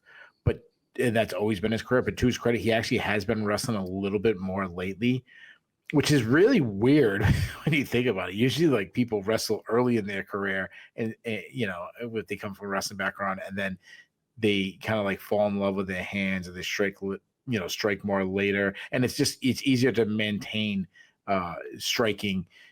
It's hard to wrestle as you get older. He's done the opposite, so I'm gonna credit for that. He is hard to hold down. He's good at stuffing takedowns. Go back to like the Mark Eaton fight. He's hard to take down. He isn't a great grappler. I mean, he's been sub 9 times in his career, and obviously you have to worry about the amount of damage he's taken. I mean, he's got knocked out a lot in his career. So you move it to Azaitar. Azaitar is a guy that it's really hard to get a read on this guy because he's obviously been so inactive. And what have we seen of him? He's explosive. He has fast hands. But I was surprised at how easily he was getting beat to the punch by Matt Frevola. I mean, I know that was a while ago, but that's what we've last seen of him. He does well to draw out attacks and feint and set up his counter strikes. He's got some good timing on his counter strikes. I'd say his hand speed's pretty good. I'd say he'd probably be in the upper half of hand speed also. I like he has nice overhand right. He throws a lot of power shots. He's got a nice short left hook, some tight combinations. He can be wild, though. He has a lot of power. He's got 10 TKOs, but it's been a while that we've seen him knocking guys out. And while he hasn't really shown it in the UFC, he can wrestle a little bit. You have to worry about his chin, and he was knocked out bad by Matt Frevola. I'm going to go sure he had a huge layoff. I mean, dude, I feel like I have no read on Michael Johnson. I felt that way his entire career.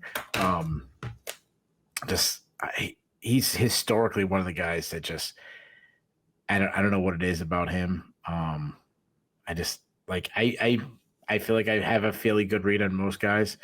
Michael Johnson, like every single time it comes to making a pick on Michael Johnson, I'm never confident. And you make a lot of really good points on Azaitar. If anybody, like, I don't say goes on a run, but wins 3 in a row or something like that, I definitely would feel more for Azaitar. I don't know, dude. More of a gut call than a prediction. Because, like I said, I don't feel good about taking Michael Johnson fights, picking him. I don't know. Give me Michael Johnson to win a split decision. I'm picking a lot of splits. Give me Michael Johnson. The 6-fight main card of UFC Tampa begins with a light heavyweight matchup between the debuting Navajo Stirling and George Tokkos. Stirling, the 27-year-old New Zealander, is 5-0 as a professional mixed martial artist. As I mentioned, this will be his UFC debut. He fought on the Contender Series back on September 10th, flattening Philip Latu with a gorgeous one-punch knockout. That was good enough to punch his ticket to the big octagon, and he'll look to stay undefeated here against Tokkos. Tokkos, 34-year-old Englishman fighting out of Florida, is 10-4 overall. He is 0-1 in the UFC, or 0-2 if you count his appearance on the road to UFC a couple years ago. But he made his official UFC debut back in May, got tapped out in the first round by Omar Sy. He also appeared on road to UFC back in 2022, where he got knocked out in the first round by Zhang Mingyang, who is now in the UFC as well. Maybe unsurprising, considering the two men's records and what we've seen of Tokkos at the UFC level. Stirling is a massive favorite here. He is minus 600, Tokkos plus 400 coming back. I don't know where I'd rank City Kickboxing among the top camps in the sport right now. I mean, they're definitely in my top 10. I don't know exactly where, but they are definitely the sport's premier purveyor of kickboxers who only got into mixed martial arts a couple of years ago. Like aside from Alex Pereira, all the other of that type come from City Kickboxing, whether you're going all the way back to Israel Adesanya, you know, years ago, Carlos Olb more recently, Blood Diamond a few years ago, or Navajo Stirling right now. So one thing about them is there's not a lot of quantity there, but it's quality. Yeah. Like they don't have a lot of guys, you know, they're an American top team, but the guys they have are good. Yes. It feels like half the people in their gym are in the UFC or have been. Yeah, it's like a Daniel Gracie MMA, but to like more prestige. But where like Daniel Gracie don't have a lot of guys in, but the guys they have are like freaking good. Yeah. I mean, the ultimate gold standard of that is like Trevor Whitman, who like just trained like three people. Yeah, it's like that seems like way more private. That seems like almost like the way the boxing gyms do it than the way, you know, MMA gyms do. MMA gyms are more like a team atmosphere where like Trevor Whitman seems like more individualized one guy. Yeah, that's very, very true. I was just like bringing that up almost like as a joke comparison. But talking about the City Kickboxing penchant for taking promising young kickboxers turning to MMA, you got to continue them there. On the one end, you got Israel Adesanya, now one of the greatest fighters of all time. On the other end, you got Blood Diamond, who, I mean, washed out in 2 fights and just never looked like he'd seriously trained MMA. Stirling's going to fall somewhere on that continuum, but by the very limited amount of tape we have on him and his, you know, results in the octagon so far, I'm leaning more towards the boom than the bust end. I'm not saying he's the next Israel Adesanya, but I'm saying it's probably much more likely he slots in as an Ulberg type than a Blood Diamond type. Like I'd be surprised if Navajo Stirling is gone from the UFC 0-3 a year from now.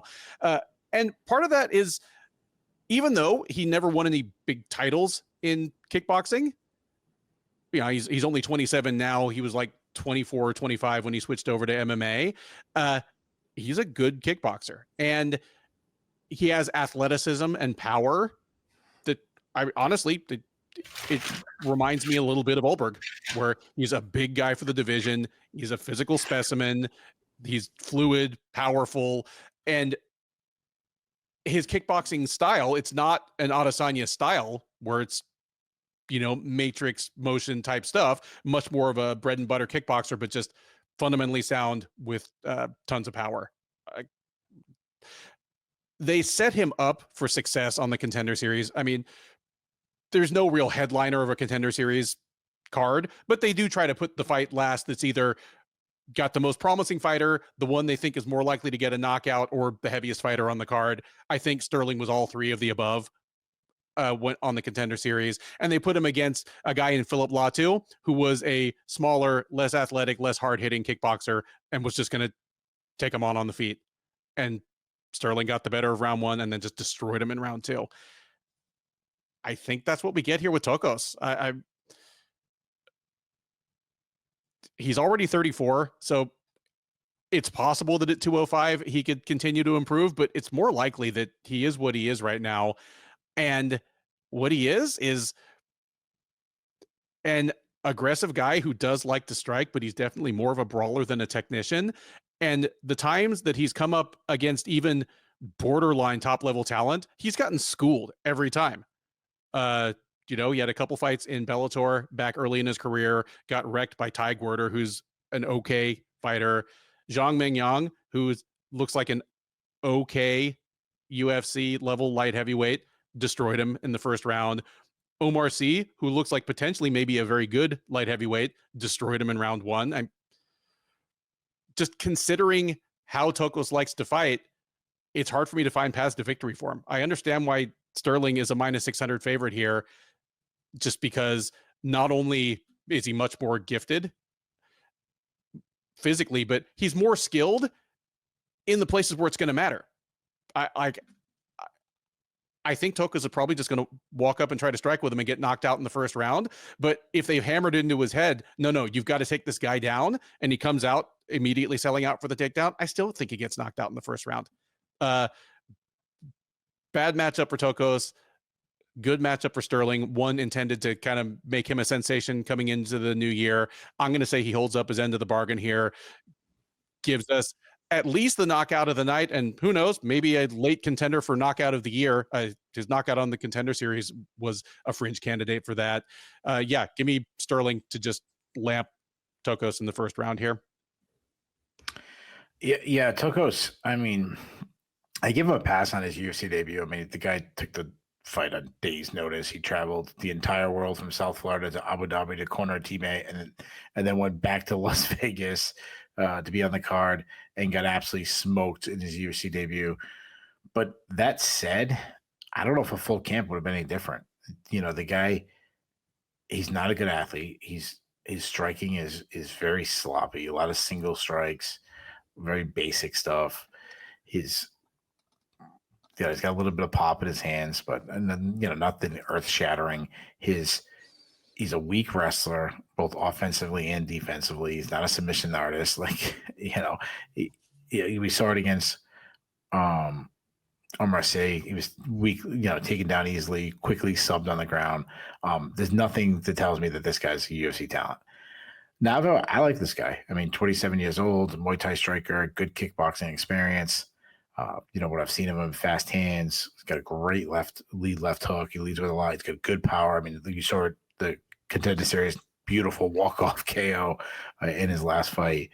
Works the body well. Bounces his head off the center line a lot, which I like. Nice kicks to the legs, teep kicks. Got a fast high kick. Even throws a question mark kick. Can get in the clinch. Work there. He tries to sneak in takedowns. Not the best wrestler. A little sloppy. I wouldn't call a wrestler at all, but just good to, be a kickboxer to think of that, kind of like a Cyril Gane type wrestling game where it's more of just, the threat of a takedown might open up his hands. Tokkos, I mean, he doesn't look like a UFC level fighter. He seems like to be the right place, right time, right manager, right whatever, Stirling looks like a real solid prospect. It's hard to have a lot of confidence in a guy at this big of a favorite I shouldn't say confidence in him, but confidence in making a bet, this big of a favorite in the UFC debut. But I think he lives up to the hype. I think he lamps him. I'm going to say Stirling knocks him out in the very first round. All right, there we have two strong picks for Navajo Stirling to make a successful UFC debut on Saturday. Next up on the UFC Tampa main card, men's bantamweights take the cage as Adrian Yanez faces off against Daniel Marcos. Yanez, the 31-year-old Houstonian, is 17-5 overall. He is 6-2 since joining the UFC as a veteran of season 4 of Dana White's Contender Series and a former LFA bantamweight title challenger and contender in Fury FC. He won his last time out. He fought back in May, knocked out Vinicius Salvador in the first round. That snapped a 2-fight losing streak for him, stretching back a little over a year. So he is looking to get his second win in a row, go into 2025 with some positive momentum. In order to do that, he will have to blunt the positive momentum of one of the more quietly undefeated fighters in the UFC right now in the form of Marcos. Marcos, 31-year-old Peruvian, 16-0 with 1 no contest overall, 3-0 with 1 no contest since joining the UFC out of season 6 of the Contender Series. Since winning on the Contender Series a little over 2 years ago, he has a knockout win over Simon Oliveira, a decision win over Davey Grant, a fight that ended in a no contest thanks to a groin strike against Aoriqi Lang, and most recently in June, a unanimous decision win over John Castaneda. So with Marcos, hasn't always been pretty, though sometimes it has, but he has remained undefeated overall as well as in the octagon. He'll look to keep it that way, and he is a moderate favorite to do so. Marcos is minus 170, Yanez plus 140 coming back. I mentioned this off the top. There are a number of fighters on this card that are definitely looking for some not just momentum going into next year, but some redemption. They've had a rough year or been on a rough run. I think that includes Adrian Yanez, even though his 2-fight losing streak is now over a year in the rear view, just because his losses to Rob Font and Jonathan Martinez, they were so demoralizing. And I don't mean demoralizing to him. I don't know how he feels about him, but demoralizing if you're somebody that saw Yanez as a future contender in this division, just because of where and how he lost. He had a couple losses before getting to the UFC. I mean, he had an early loss to Levi Moles that was early enough in both guys' careers to be irrelevant. But the most notable one is when he lost to Miles Johns for the LFA title, because, you know, Johns, short, compact, athletic wrestle boxer. It's not like he put on a takedown clinic on Yanez, but, you know, the takedowns, the threat of the takedown, and Johns's kind of power overhands were basically enough to discourage Yanez from really getting flowing like he did in most of his wins on the regional scene. But that was a fight that even at the time, I'm like, you know, it was a close fight. If these guys fight again 2, 5, 8 years down the road, it might go differently. It didn't lead me to any serious conclusions about either guy. The Font and Martinez fights are both very concerning. One, because he got stopped for the first 2 times in his career, but also because he lost both fights in fights contested entirely on the feet, which is supposed to be his wheelhouse. And it's only after he came back and beat Vinicius Salvador that I was able to kind of put my finger on what was concerning about those fights for me. And in both cases, it was Yanez's failure to make adjustments once he saw what was coming his way in the cage. Like against Jonathan Martinez, it's not like there were any surprises. He had to know that Martinez was going to come out and try to fight at a certain distance, kick his legs off. He started having success with that, and Yanez just, again, he never adjusted. Martinez ended up sawing his lead leg off with kicks. Like his first real adjustment to it was to start switching stances when his leg was jacked beyond recognition. More concerning was his fight with Font, like his first loss in the UFC, because Font came in better prepared, had a better game plan. Yanez came in, you know, Font is a guy that he's a good boxer, but especially, you know, he kind of lives and dies by his jab. And I think Yanez prepared for that. And Font came in with a bunch of other weapons. Like he exchanged jabs early on, but then when Yanez, as the slightly shorter guy, started pressing the issue and trying to come in closer, Font would close the distance on him, start hitting with elbows and knees on the inside. It was brilliant stuff. And Yanez never really made any adjustments to it. I mean, he only had about 3 minutes to do so.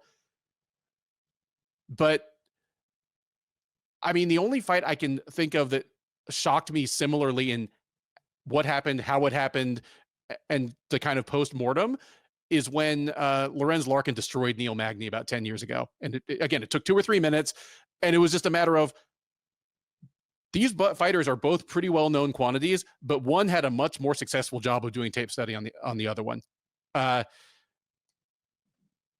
Yanez's win over Vinicius Salvador, I don't know if it's brought him back from my concerns over that. I do like that he's in more of a stable gym situation now, because I'm not making any excuses for him because he doesn't make any for himself. But I mean, those losses came when he was like a 27-year-old kid trying to run Metro Fight Club after Saul Solis died. His name is probably still over the door at Metro, but at this point,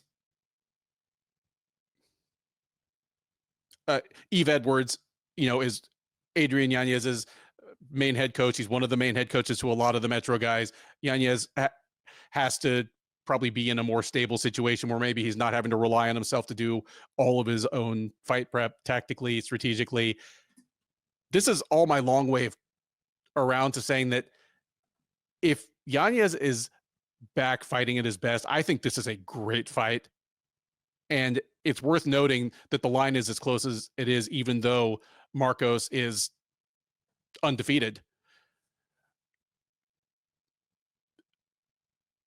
Like, if both guys, I think this fight feels dead even if both guys really are on their A game. Like, Marcos has been a pleasant surprise. It took me a couple fights to really start buying in on him.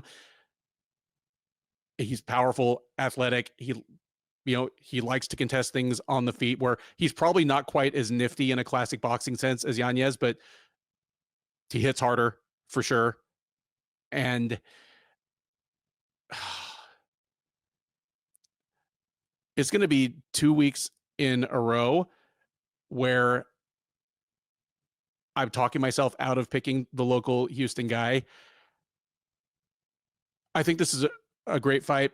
I think this is a fight that is between two guys that may both still end up in the top 10 of the UFC bantamweight division before it's all said and done. Hell, Marcos might be there if he wins on Saturday, at least in the UFC's eyes.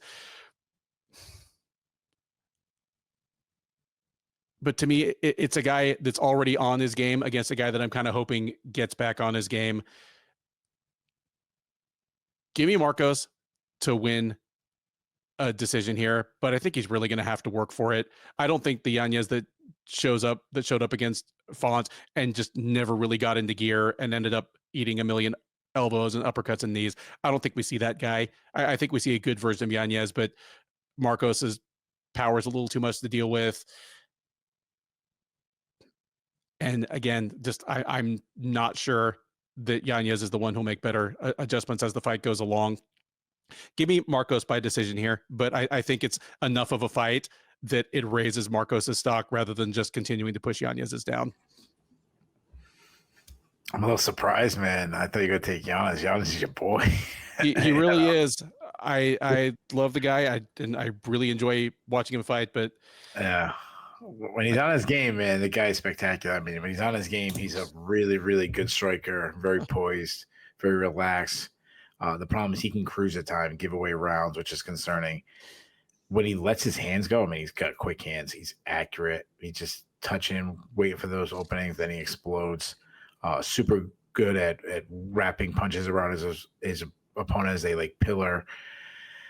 He makes up his rhythm really well, good at slipping and picking up his opponent's timing. He slip and rip kind of attacks. He does dip a lot, especially to his right, which I'm worried he's going to get a high kick doing that. But when he lets his hands go, he's got a lot of powers in his hands. I mean, we just saw him blast Vinicius Salvador, which is a really good. I mean, you talk about bounce back wins. That's a really good bounce back win, and the way he did it. He sneaks in a quick high kick, which he likes to throw behind his combinations. He doesn't check leg kicks. I mean, go back to the Jonathan Martinez fight. Martinez battered his legs. I mean, we're talking about the guys he lost to. He lost to really good guys.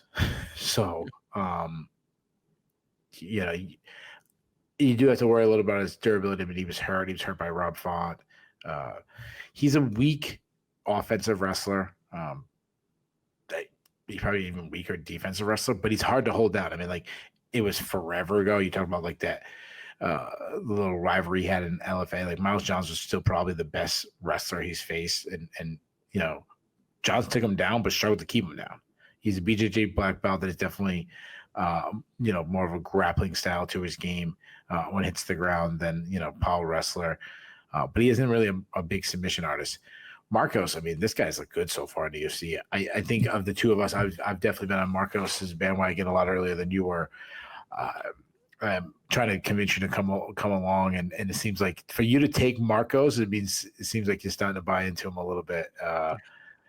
Take him over someone like Yanez.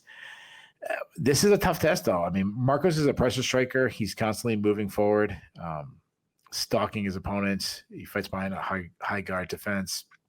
He's a pressure fighter, but he's more of like a controlled pressure.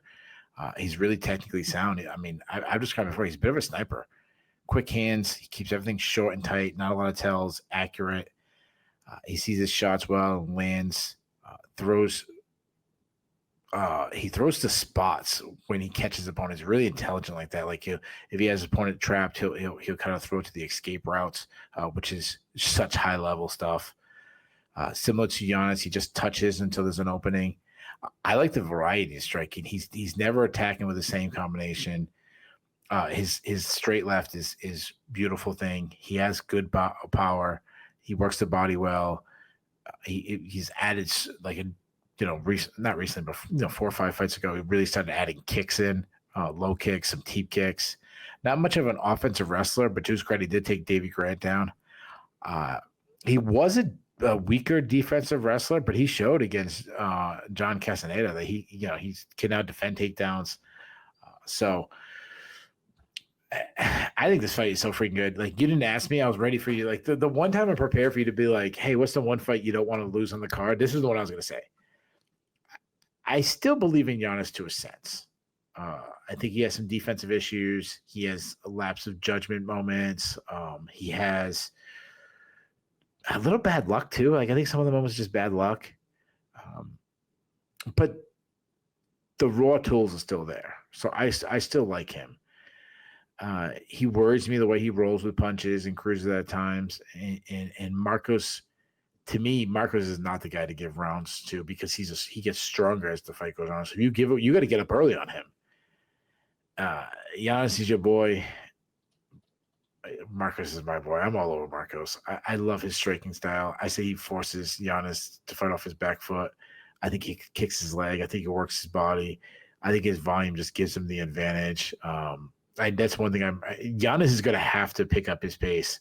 He can't let Yanez throw in 2 punches, 3 punches for every.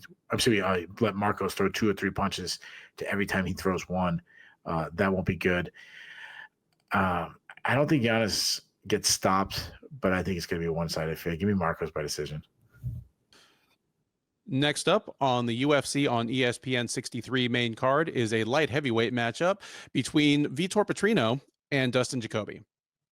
Petrino, the 27-year-old Brazilian, is 11-1 overall. He's 4-1 since joining the UFC out of season 6 of Dana White's Contender Series. That's all the good news. The bad news is that first loss came in his last appearance.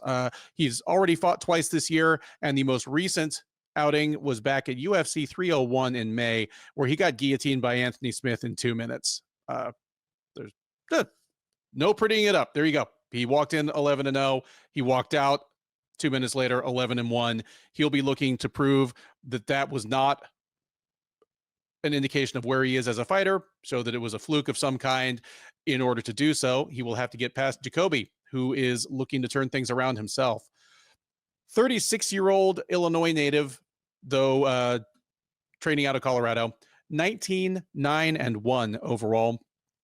He is 7-6-1 across 2 separate stints with the UFC.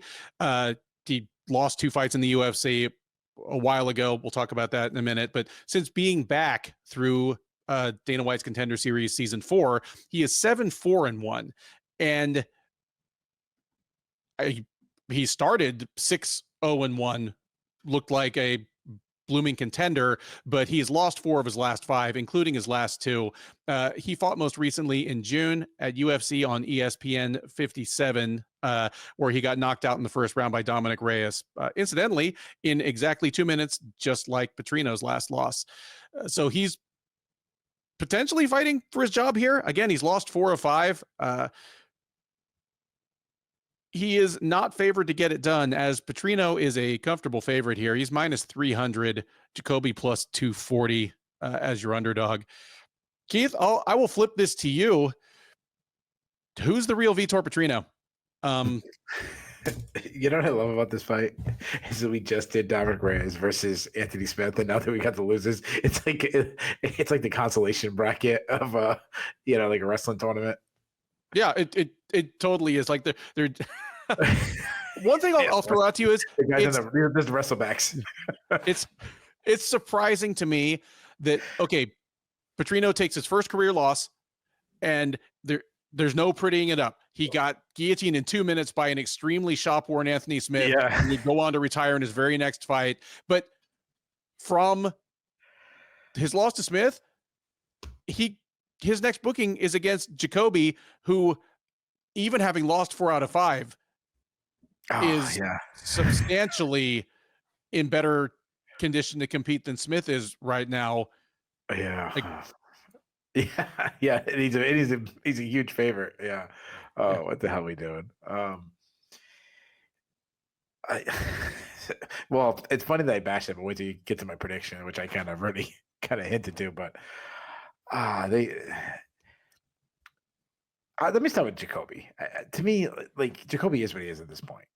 It was a nice, return to the UFC, a nice kind of resurgence on his career for a guy who was out for a long time, kind of a, not even a journeyman, and then, washed out of the UFC, and then, like, I don't know, God, how many years later was it when he returned? It was like a freaking 5 years later. Yeah, 5 years later, had this whole like kickboxing career, get knocked out by accident. But it was a nice story. But it just seems like time is passing by. I mean, what he does good. He's a high volume kickboxer that's still pretty technical, very relaxed and poised on a feet. He parries punches very well, sets feints and traps for his opponents. He's good at cutting angles and attacking. Works behind a good jab, throws straight punches down the pipe. Doesn't really waste energy, just touches and unloads when there's opening. He still has some power. I mean, he knocked out Kenny and Druku, which is aged well. Dungun Jong, he's got a good calf kicking game. I know it was like forever ago, but I mean, beat Justin Ledet just using calf kicks alone. Now, what's the negative? The negative is his ground game. He never looks for takedowns. His defense is really bad. And the bigger thing is you got a guy who's a kickboxer that, obviously has taken years and years of damage between MMA and kickboxing, and it seems like that durability is finally gone. I mean, he was hurt in the Mirzakano fight bad. He was hurt by Alonso Manafort. He was, hurt bad by Dominic Reyes. It's like going on and on and on. That's concerning. Can his chin survive him with maybe? I don't want to say the hardest hitter of that group, but a guy who hits just as hard as anybody in that group. Yeah. Pertino's a good athlete. He's got fast hands. He gets inside and he throws a lot of hard power shots, short, tight right hand. Hits hard. He's good at bouncing his head off the center line. He's got that one punch knockout power. I mean, look how what he did to Modestas Bukauskas. I like when he gets in the pocket, he starts looking for elbows. He'll work the body. He loves stepping knees. He's throws a fast high kick. He is very hittable though, because he throws hard. He gets hit a lot. He's been rocked in the past. He has improved his head movement a little bit, but he's still open to leg kicks. I mean, Anthony Smith, Anthony Smith subbed him, and it wasn't like Anthony Smith was trashing him, but Anthony Smith was having some success before that. He was kicking his legs out and stuff. He's a decent offensive wrestler, Petrino. He's got some quick injuries, good top game. He isn't a submission threat, though he did sub Marcin Prachnio. Submission defense is an issue. I mean, he was just subbed by Anthony Smith in a guillotine. I don't trust his gas tank. It looked better against Prachnio, but he slowed down against Tyson Pedro. Like some moments got to him, like when he gets subbed by Anthony Smith. I am tend to ignore the Anthony Smith loss. I'm tending to think that was a fluke, that if they fought 10 times, especially now, Petrino would do well. Jacoby is more technically sound. I don't trust that chin. I think Petrino hits too hard. I think Jacoby's too chinny. I think he catches him. I say he gets the hype right back. I mean, I guess he didn't lose it if he's negative 300 going into this matchup. Or whatever you said, negative 3 and change. Yeah, minus 300. Okay. Yeah. I mean, I think he makes him even bigger favorite in his next matchup. I say he does it. I say he does it in spectacular fashion. Give me Petrino by first round knockout. The thing for me on this one is, and your technical breakdown was fantastic. It's like I'm nervous to make a pick because whoever wins, I think, is just gonna win in spectacular and dominant fashion. like if Jacoby has anything left in the tank, like his accuracy, his hard leg kicks are exactly the kind of things that would make Petrino extremely uncomfortable. And you mentioned Petrino as a huge guy for the weight class, just muscles on his muscles, big frame, a guy that probably has a substantial weight cut, and his gas tank is iffy. Yeah, he looks the part. He looks the part of like when people stereotype MMA fighter. Like, yeah, he looks. He absolutely does. I mean, in Jacoby, we're talking about somebody that, yeah, he didn't win the fights, but he's gone the distance against top 10 light heavyweights a lot recently. Like Roundtree, Mirzakhanov, and Menefield, all of them went the distance. And Jacoby lost those fights for various reasons, but in none of them was it really just because he gassed out completely and they started rolling downhill on him. So we're in kind of an odd situation that even though Jacoby's durability is going down the tubes, whatever chances he has of winning this fight, I feel as though they get slightly stronger as the fight goes along. Like of the two of them, he's the one more likely to spot mistakes, tendencies, get the rhythm, dial things in, and actually start doing work late. Whereas Petrino's likely to have his best success when he is fresh, explosive as they come. Jacoby hasn't got it dialed in yet, and he just gets clocked. The longer the fight goes on, the more it starts to like tilt towards Jacoby's favor. Right. Which you don't normally say about the 36-year-old whose chin is starting to go. But good point. Yeah. But I'm with you. I don't know what Petrino's legitimate upside is. There are multiple concerns that you already listed, so I won't recite them. But even forgetting the Anthony Smith fight entirely, there'd be concerns about him being like a future top 5 light heavyweight because of flaws he's shown even in victory. But I think this is a reasonable bounce back fight.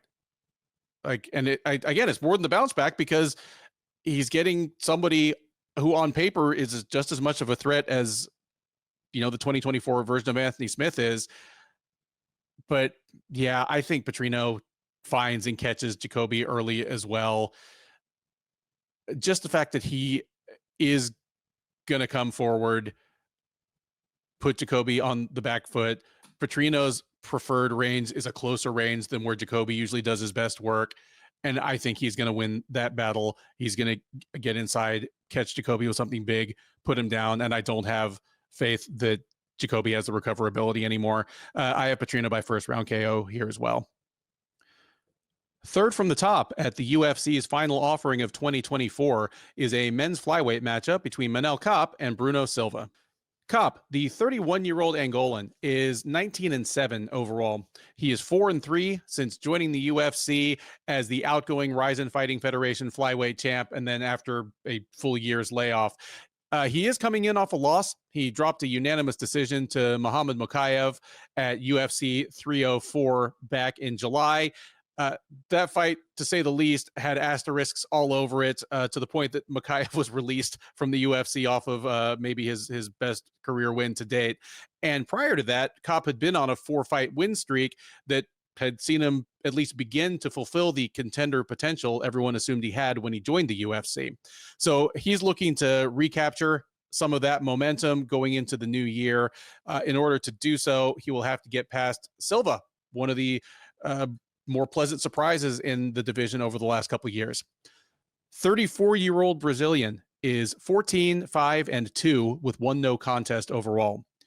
He is 4-2 with 1 no contest in the UFC. And he has won his last 4 fights in a row. He started in the UFC with 3 straight losses, one of which was overturned, but since then, he's dialed it in, and he has wins over JP Bays, Victor Rodriguez, Tyson Nam, and Cody Durden. The most recent of those, the Durden fight, represents his only cage appearance of 2024 to date, and it was a second-round knockout at UFC on ESPN, Lemos versus Jandiroba. So Silva looking to keep his momentum, Kape looking to maybe steal some from him. Kape is a strong favorite to get it done here, as he is minus 320, Silva plus 240.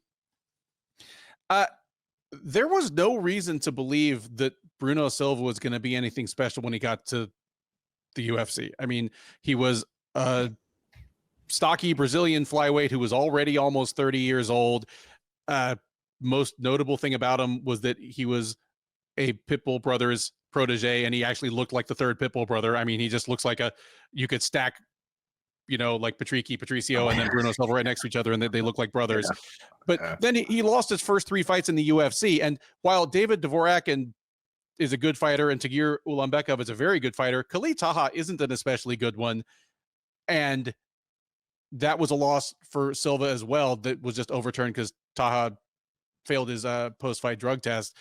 But since then, Silva has at least proven that he is definitively better than the bottom rung of UFC flyweights. I mean, JP Bays, Tyson Nam, I think both gone at this point. But knocking out Cody Durden in July was a legit win. And here, I mean, he's obviously getting a huge step up, taking on Manel Kape. And this is a fight that we kind of watch in a different light now, given what happened in the flyweight action this past weekend. Kape is another person that I'm always a little nervous taking as a favorite, just because he finds ways to lose fights he should win. And in his case, I mean, there are a number of issues. He had a propensity for missing weight early in his UFC run, maybe unsurprisingly.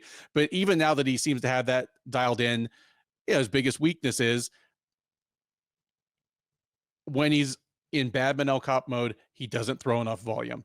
He has one-shot knockout power, the likes of which we've arguably never seen at flyweight before, but he's spoiled by it, and sometimes he'll wait too much for the perfect shot, or he'll try ill-advised stuff trying to get a highlight. When you have as many flying knee and other kind of highlights as he has, I guess it's tempting to try to add to the collection, but he's more spectacular than solid. And against a guy as tough as Bruno Silva, that is concerning. The other thing about Silva than just looking like a Pitbull brother is that he kind of fights like one. He has figured a fight style that works for kind of his short, burly, compact body. And, he's a basic but solid boxer on the feet, and I think he's a surprisingly good offensive wrestler, and definitely a good grappler once things are on the ground. You can tell that he would prefer to knock people out on the feet than do his work on the ground. For somebody that's plus 240, I feel as though Silva is a super live dog here. It's not like he would have to catch Kape with anything spectacular. All it would take would be for bad Kape to show up, not bad Kape, good Kape, but bad Manel Kape to show up, and for one of the judges in Tampa to be polishing their glasses for a minute in the middle of a round, and all of a sudden Bruno Silva has the best win of his career. I'm not picking it. I think if Kape is someone to be believed in at all anymore, this is the time when someone like him will step up. He knows what the stakes are here. He saw the title fight this past weekend. He knows how desperate the UFC is for flyweight title challengers. If ever there was a time to just make weight, clock in, beat a guy that you're supposed to beat, and maybe have the highlight reel knockout be a second priority, now would be the time for that. I'm picking Manel Kape to fight to his best advantage, and I think Manel Kape fighting at his best advantage here gets at least a lopsided decision where he hurts Silva badly a couple times and maybe gets the knockout after all. Gimme Kape. I'm going to say gimme Kape by second round knockout, and he probably just drills Silva with an intercepting knee or something while Silva's going for a takedown after not liking what he got on the feet in the first round. But yeah, give me a solid breakout performance for Manel Kape here, and maybe a title fight next year. Yeah, this is a really interesting fight. I'm glad that it's high up on the card. I think it could have even been the co-main event. It's good to see the UFC over Swanson versus Quarantillo. My goodness, yeah. I should hope so. Yeah, I know. it's nice to see that Cobb not getting dogged by the UFC. Though, I mean, I know there's a lot of behind the scenes things with Muhammad Makayev's situation, but like Cobb's just to blame for that terrible fight as Makayev was. Cobb's this massive flyweight. I've said it before. He reminds me of like a prime Takanori Gomi, and I think this is what a prime Takanori Gomi would have done in the UFC. Like, yeah, I mean, we saw Takanori Gomi in the UFC, but I mean, like his best years, a guy that could, I shouldn't say that. He's a lot cleaner than Takanori Gomi is, like technically sound. But you get my point. Like, well, he's the 15 years later version. Yeah, that's right. Yeah, exactly. He can fight out of both stances. He's a very powerful striker, though he drops his hands. He relies solely on head movement. But unlike Gomi, and this is probably not the best. I just mean the guy who like lunges at his opponent and tries knocking the heads off with one punch. Gomi fought as Gomi blitzed you, and he's coming out the gate throwing bombs. That's not Cobb. Cobb fights at a slow pace. I mean, we just mentioned the Makayev fight. I mean, that's one of the worst fights in flyweight history. And I think that's pretty easy to say because that's not the weight class where you get slow fights. I mean, I'm very comfortable saying it's the worst one in history between two fighters that highly ranked. Yeah. Okay. Fair enough. Like I'm trying to think of a worse flyweight. And again, you got to forget flyweight fights because if they're lower ranking guys. The point is, like, you can count bad fights at flyweight on your hand. Mm-hmm. So, I mean, the issue is this guy, and I feel like a lot of times there's a lot of these guys on this card where I'm saying the guy cruising gives away rounds. This is him. When he lets his hands go, he's good. I mean, he's fast. He's a great counter striker, good at pulling his opponents into his shot. He's very explosive, accurate. He has fast hands. He really sits on his punches. He has big power. He's got a good kicking game to the body, to the calves. He'll toss out a fast high kick. He showed against Pantoja, which is funny. Of all the people that Pantoja has faced, he showed he can wrestle. So he did better against Pantoja than most of the guys did. But he also showed against like Matthias Nicolau and Oka Sasaki that he could struggle if you put him on the back. Obviously, Makayev throw that in there, but that's such a high level wrestler, so I give him a little break on that one. Silva, it's really hard to get a read on this guy. I think he's a good athlete. He moves well, a lot of footwork, a lot of L step in. He's got some quick hands, nice tight boxing combination. He attacks with combinations. He's got, I mean, you mentioned he's got good power. He knocked out JP Buys, knocked out Tyson Nam. Again, lower echelon guys, but he attacks the body. He crushed Nam with a beautiful front kick. But he's been hurt in fights. He got hurt by David Dvorak, which is concerning. Obviously, Dvorak, hits hard, but not like the power that Cobb has. He is a solid wrestler. He got some quick entries, but he was out wrestled by Dvorak and out wrestled by Ulanbekov. And I mean, Ulanbekov's a very good wrestler. He's a BJJ black belt, more of a grappler than a wrestler. Good back takes. He is this, submission artist, and he's got a good submission defense. But he's gassed out in the past. I think this line is way off. It should be close to a pick'em. Bruno Silva is good. I shouldn't say it should be a pick'em, but maybe like -180. I think Silva's good. The problem, he has durability issues.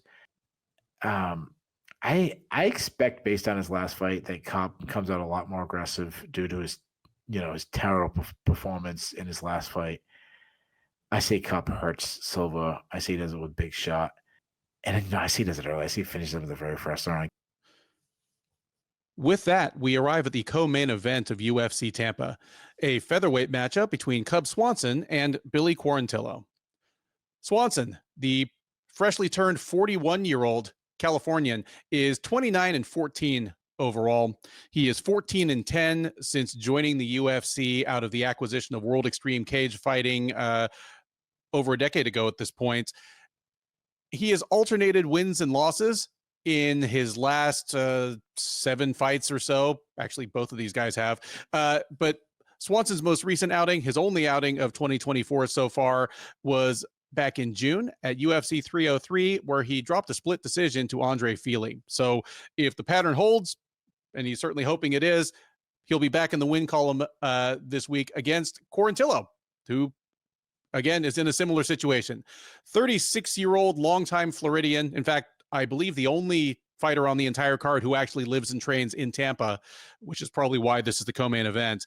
But 18-6 overall, 6-4 since joining the UFC out of season 3 of Dana White's Contender Series. And as I mentioned, he has alternated wins and losses actually for his last 8 fights, but he lost his last time out as well. It was back in March at UFC on ESPN, Hebus versus Namajunas, where he became the latest victim at that time of the resurgent Youssef Zalal. So 2 gentlemen looking to get back in the win column here. Quarantillo is mildly favored to do so. He is minus 160, the ageless Swanson plus 130. So we talked a little bit off mic about why on earth this fight, between 2 guys that aren't within a million miles of contention, is the co-main event in Tampa. And of course it is because Quarantillo is from Tampa, and Swanson, I mean, he at least has palm trees tattooed on him. So maybe if you kind of squint, they'll assume he's from Florida too. And for what it's worth, the line is pretty close. Who gets it done here, Keith? And what's the fight look like? Yeah, it's funny. You asked me like a year ago, I would have felt much better about Quarantillo, but though I think he was on the rise, and then he kind of took a step back. And Swanson, I mean, Swanson obviously concerns me that at his age that he can, I think he's already obviously showed decline, but I mean, like, have a drastic decline to be shot overnight. So it is really hard to make a pick. So I'm glad the line is close. Swanson, he's still a really good athlete. He's got good footwork. He's a high output striker. He tries to pressure his opponent. He does well to cut off angles and constantly moving, keeping his head off the center line. He relies a lot on head movement, which is concerning at his age. Letting decline like that, you start getting tagged with shots that usually you in the past you were able to avoid. And he drops his hands. His hand speed has dropped, but it's still pretty decent. I like that he attacks the body. He still has power. I mean, that's the last thing that's going to go for him. He loves to stand in the pocket and throw down. He's taken, God knows how much damage over the years. I feel like I shouldn't even talk about his offensive wrestling because he's not going to go for a takedown. If he gets in a position where they're wrestling, it's probably because his opponent initiated a takedown, and he's always been a pretty good funk kind of scramble guy. Though his takedown defense is fairly weak. He has a decent get up game. Quarantillo is a high output striker on the feet. He tries to overwhelm his opponents with pressure. He's absolutely fearless, walks through a lot of shots. A perfect example of that is the Alex Hernandez fight. Like, he took a lot of, shots off the chin to kind of win with his cardio. He's a little plodding, doesn't cut off the cage, which is an issue. But when he gets inside, he slides in the pocket, he unloads big combination. He loves his overhand left, which is probably his best strike. He drops his hands and doesn't rechamber. Which is an issue. He does have good power, though. He does telegraph his shots, though. He loads up a lot. He hates when he's bullied back on his back foot. Perfect example of that is the Gavin Tucker fight. He'll do some like stupid stuff like flying knees and stuff. He is a solid wrestler. He chains attacks together well. He has the mindset to not give up on his takedowns. He's a weak defensive wrestler, though. Gavin Tucker took him down 7 times. He was even taken down twice by Alex Hernandez. But I think some of it is he doesn't really fight off the attacks because he likes getting the fight to the ground. He's a very aggressive grappler. He will struggle to hold his opponents down. That's because he's more of a like submission artist, submission threat. He's got a Charles Oliveira style where he's jumping to submission. He's trying to end the fight quickly. He is a submission threat. He's got 5 subs on his record. He will look for subs off his back instead of scramble to his feet. But he has a submission threat there. He got a Gogo Plata in one of his fights. Though he's not perfect. I mean, he was just subbed by Youssef Zalal. He's taking a lot of damage, off of his back. You also have to worry about his chin. He's eating a lot of shots when you're starched by Edson Barbosa. I think this is a really fun fight. Swanson is still fast. He's probably the better athlete. I really wanted to take Swanson, because I don't know what it's about a Quarantello, like, but I'm going to go with Quarantello with his volume. You know, can that make up for the speed? I think he might sneak in a takedown or two also. Give me Quarantello by split decision. I like the pick, and I like the dilemma that you're clearly facing there, because it's the same thing that kind of occurred to me as I started, analyzing this matchup, because it's two guys that are, both aging. Quarantillo's quote only 36, but 36 is still on the wrong side of the hill for a featherweight, and even today. And then Swanson, of course, who is 41, but Swanson obviously being a standout athlete, and then Quarantello being the kind of guy that typically has to weather the storm and wear people out with pace and cardio later in a fight. It's interesting how their various styles have aged. Like, Swanson feels like much the same fighter, just a slowed down version of it. And I think his results have kind of borne that out. I'm with you in that he is surprisingly competitive in 2024 for a guy who was such an explosive athlete and whose game really seemed to run on that early on. Where Quarantillo, his decline or regression has been a little more concerning, because he's starting to lose the kind of fights that I would have picked him to win a couple of years ago. Like the Edson Barboza fight, just like a little over a year ago, would have had upset potential written all over it 2 years before that. Quarantillo weathers the early storm from Barboza, makes his life miserable in rounds 2 and 3, walks away with a decision. Only the Quarantillo of last year couldn't survive that early storm. He got like trank darted. And even same with say the Shane Burgos fight. Quarantillo at his best, I used to be able to look at a fight and be like, oh, this is a guy that Quarantillo is going to need to outlast. Yeah, I'm comfortable picking him. Like the Spike Carlisle fight, the Alexander Hernandez fight. It's hard for me to have that confidence anymore in Quarantillo, but I think I have a little more faith in him than I do in Swanson. And more to the point, Swanson has become a guy that has a hard time winning rounds. So even if Quarantillo doesn't have the pace and gas tank and durability that made his game run 3 or 4 years ago, there's a chance that he just wins all 3 rounds anyway, because he's just throwing more volume than Swanson, and he gets a chance to be the front runner in a fight for one of the very rare times in his career. Yeah, all the variables here kind of have me leaning towards Quarantillo as well. If he wins, at least the crowd will have something to cheer about, because otherwise, in terms of what we get in the cage, I think this might be a little bit of a disappointment compared to some of the other fights on the main card. Like, all the other fights on the main card, I think, are likely to be either barn burners or brutal finishes. This one is the one that might just be, it was an okay fight that I'll never watch again. Give me Quarantillo by decision in a decent fight on a main card, probably full of bangers. That brings us to the main event of UFC on ESPN 63, a welterweight matchup between former interim champ Colby Covington and rising contender Joaquin Buckley.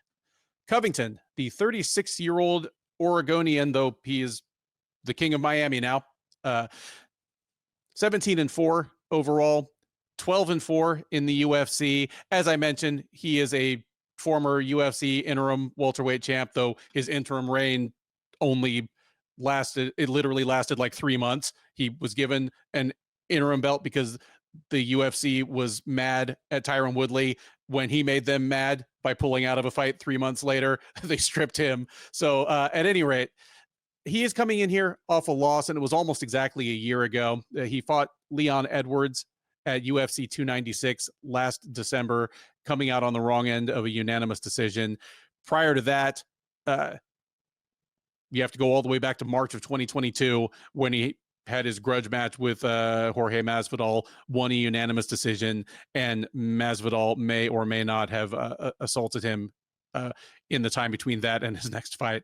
At any rate, Covington looking to win in front of his adoptive state, hometown crowd, looking to reassert himself as a contender in this division, who's not quite done with the title picture. In order to do that, he's going to have to get past Buckley, who is making his own claim on contendership. 30-year-old Missourian, trading out of Detroit, 20-6 overall, 10-4 since joining the UFC as a veteran of Bellator and a number of regional promotions.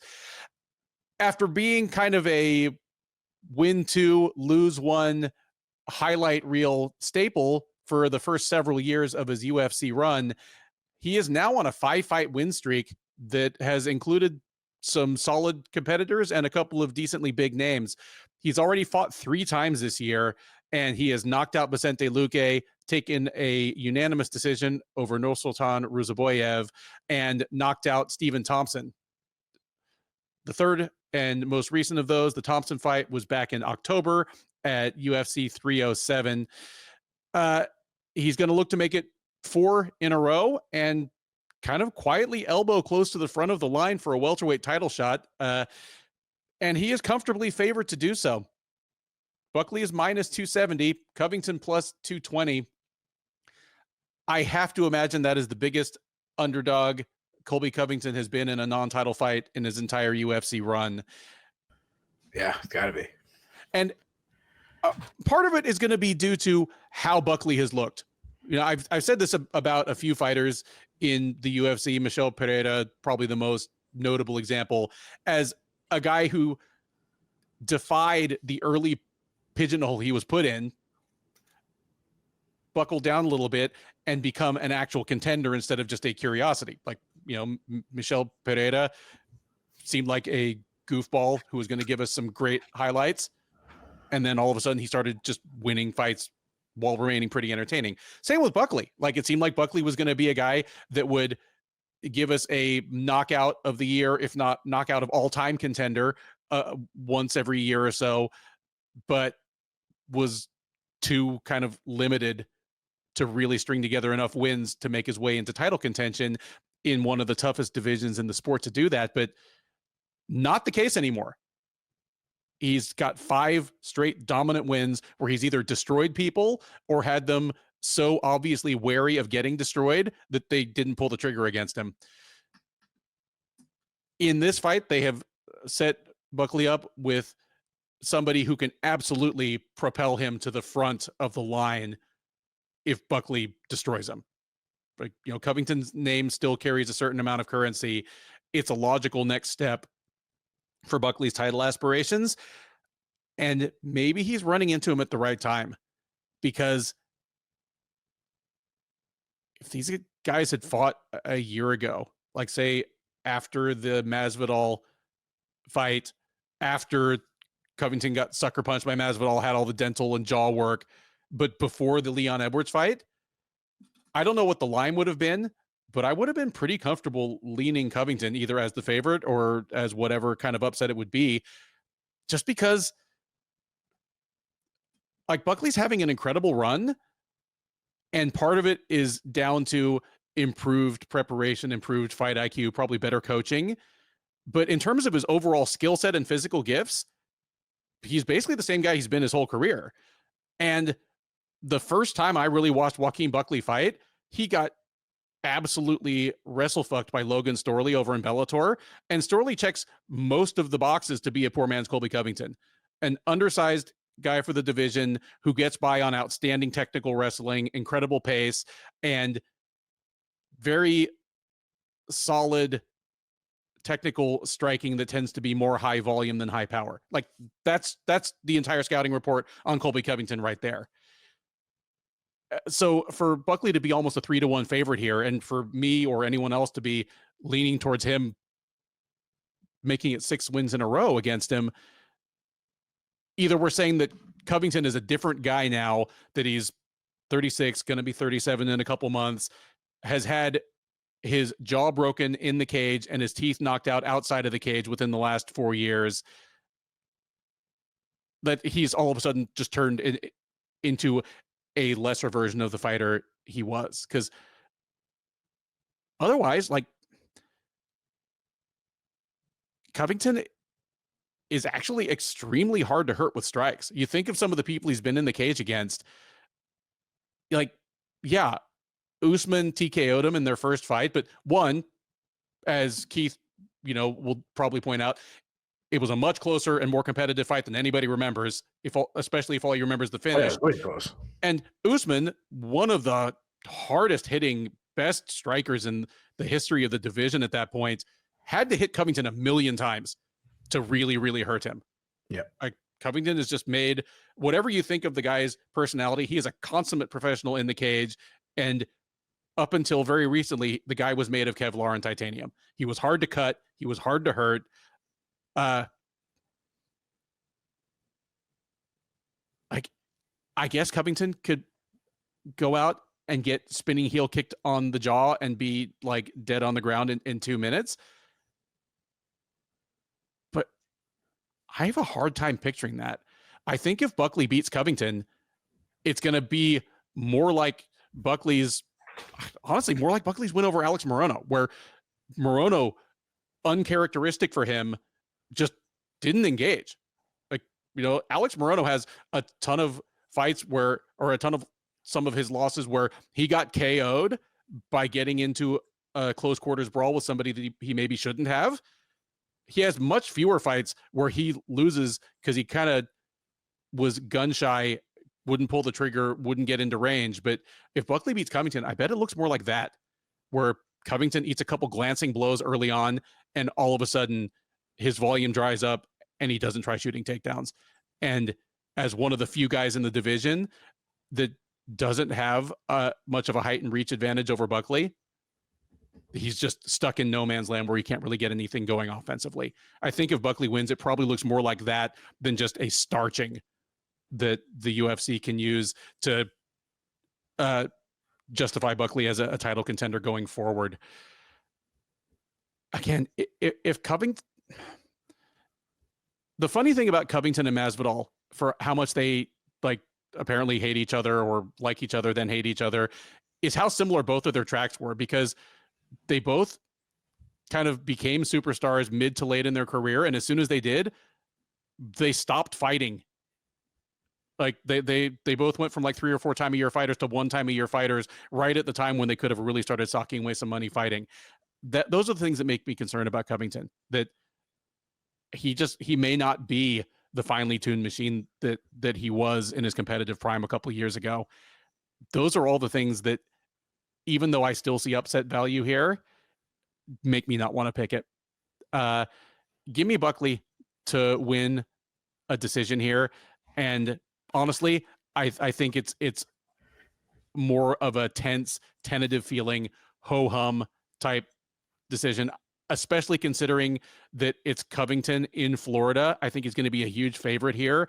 And I think there's going to be like some divided crowd and some probably booing and cheering later in the fight when still neither guy is engaging much. The crowd's booing. They're not sure whom to blame about it. The USA chance will be boo chance probably by round 4, but give me Buckley in a decision where he wins at like 49-46, but like Shillan and Duffy are saying, both guys stock her down after the fight.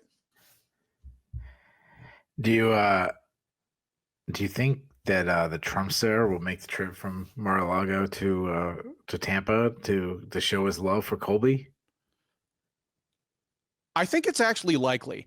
I mean, obviously, Trump is a big booster of the UFC, and he is a big booster of anybody that says nice things about him. Yeah. Which is, well, I'm just saying, like, if you're a UFC fighter and you're a high-level fighter and you say nice stuff about Trump on the mic, he hears you because he follows his press coverage obsessively, and he's going to remember you. Like, he had Covington to the White House. Luckily, in that like little 2 minutes that he actually had a belt, he managed to get it to the White House. I think it's likely. Yeah, I think it's likely that we get Trump. Yeah, I don't know, man. He's not Trump's favorite fighter anymore. I mean, that's Bo Nickal. So I don't know if he's dumped the Colby. Plus, he doesn't need the votes in Florida anymore. So, I just finding a way to get Bo Nickal reference. Good one, dude. I don't know, man. With Colby, like, I really wonder if he's shot. I wonder if he knows he's shot. So the way he's fighting is more like Tyron Woodley's self-preservation type situation. He's a southpaw who, I mean, he's looked a shell of his former self. Now, in fairness, he's lost, in recent memory, he's lost twice to Kamaru Usman and once to Leon Edwards. He wasn't stopped in the second Kamaru Usman fight. He wasn't stopped in the Leon Edwards fight. So, yeah. And he had moments in both those fights, even in like Leon Edwards fight, which he looked terrible. I think he won the 5th round. So I think it was either 4th or 5th, one of the rounds late. I think he won. He used to be a guy that smoked you with his volume. But since that first loss to Usman, I mean, he has become gun shy. And now he tries to win a low volume game. And now, sure, is some of that, his chin was cracked and he's worried about getting knocked out. And then let's be honest, literally in that case, like his jaw was broken. Yeah. Yeah. Like you wonder how much of that is, self-preservation. But you know what? Getting jumped by Masvidal outside of a restaurant doesn't help either. Like, like he took some shots when he, not in camp. So that I mean, we make a joke about it, but being all serious, if, when you hear what he did, that's not going to help him, moving forward. When Colby was his best, I mean, he was fearless. He would walk through your shots, over one without. I mean, his best probably was the RDA fight where he was just on the gas in his face, and I highly doubt that guy suddenly just shows up and he's back. Yeah, when he was at his best, he was sliding his head out of the pocket, landing some shots of his own, attacking with combination. Very good at throwing down in the pocket, wrapping his hooks around your pillaring, setting up shots with hand fighting. He was never a big power puncher. I mean, he was, a bit of a like pillow puncher. Really never hurt anybody, but he threw some body kicks, and then he would wrestle like crazy, and he was a good wrestler. Thing is, I think even his wrestling is faded. Like, no, I know he did take down Leon Edwards and maybe won a round because of that. And the guys he lost to again are Usman and Edwards, like two of the best defensive wrestlers in recent welterweight history. I still think an increase in volume would set up his takedowns better. He's 37. I mean, people talk about, All-American, Oregon State University, this. What was that? 15 years ago? 16 years ago? Yep. People forget that. They just throw out these titles. Oh, All-American, Olympic champion, world champion. And they just think like those skills never decline. And that's just not true, especially if you don't use it. Now, I know you can say, what do you mean he's not using it? He fights MMA and all that.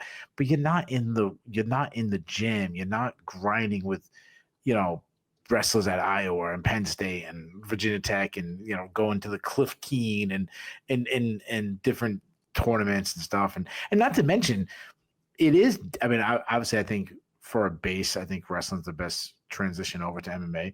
But there's certain things in wrestling, and depending how you wrestled, that just isn't irrelevant in MMA.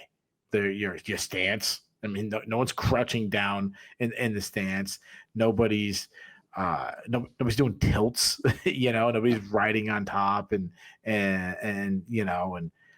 so there's a lot of stuff in wrestling that is irrelevant. But just also being at that age and be able to sustain that grind, it's nearly impossible. So like, I think his wrestling has faded. Like, this guy couldn't crack the Oregon State was never this like dominant wrestling program anyways, but top 20-ish, top 25-ish program. But they have a higher profile in MMA because so many of their decent wrestlers went on to become prominent MMA fighters, like whether it's Covington or Jeff Munson or whatever. Yeah. Same with Arizona State, same thing. Mm-hmm. Yeah. But I'm going on a big long rant about this, and I'm not going to get into a Lamar Jackson rant that made no sense either. But my point is like he I don't think he couldn't. I don't think I know he couldn't crack the Oregon State University lineup right now if he tried. So don't talk to me about being All-American, top 8 in the weight class. And was he even All-American or was he just Pac-10 champ? He might not even been All-American. He might have just been a Pac-10 champ. But either way, it's still a good accomplishment. But when he was at his best, he had some good entries, but it wasn't that he had these blazing fast entries. It was more he was relentless to get to the hips, and he would shoot just to get the hips, lean on his opponent for moments, have him carrying his weight. If he had to fight to the ground, he had good top control, he advanced position, he had busy ground and pound, and he had some of the best cardio in the history of the sport.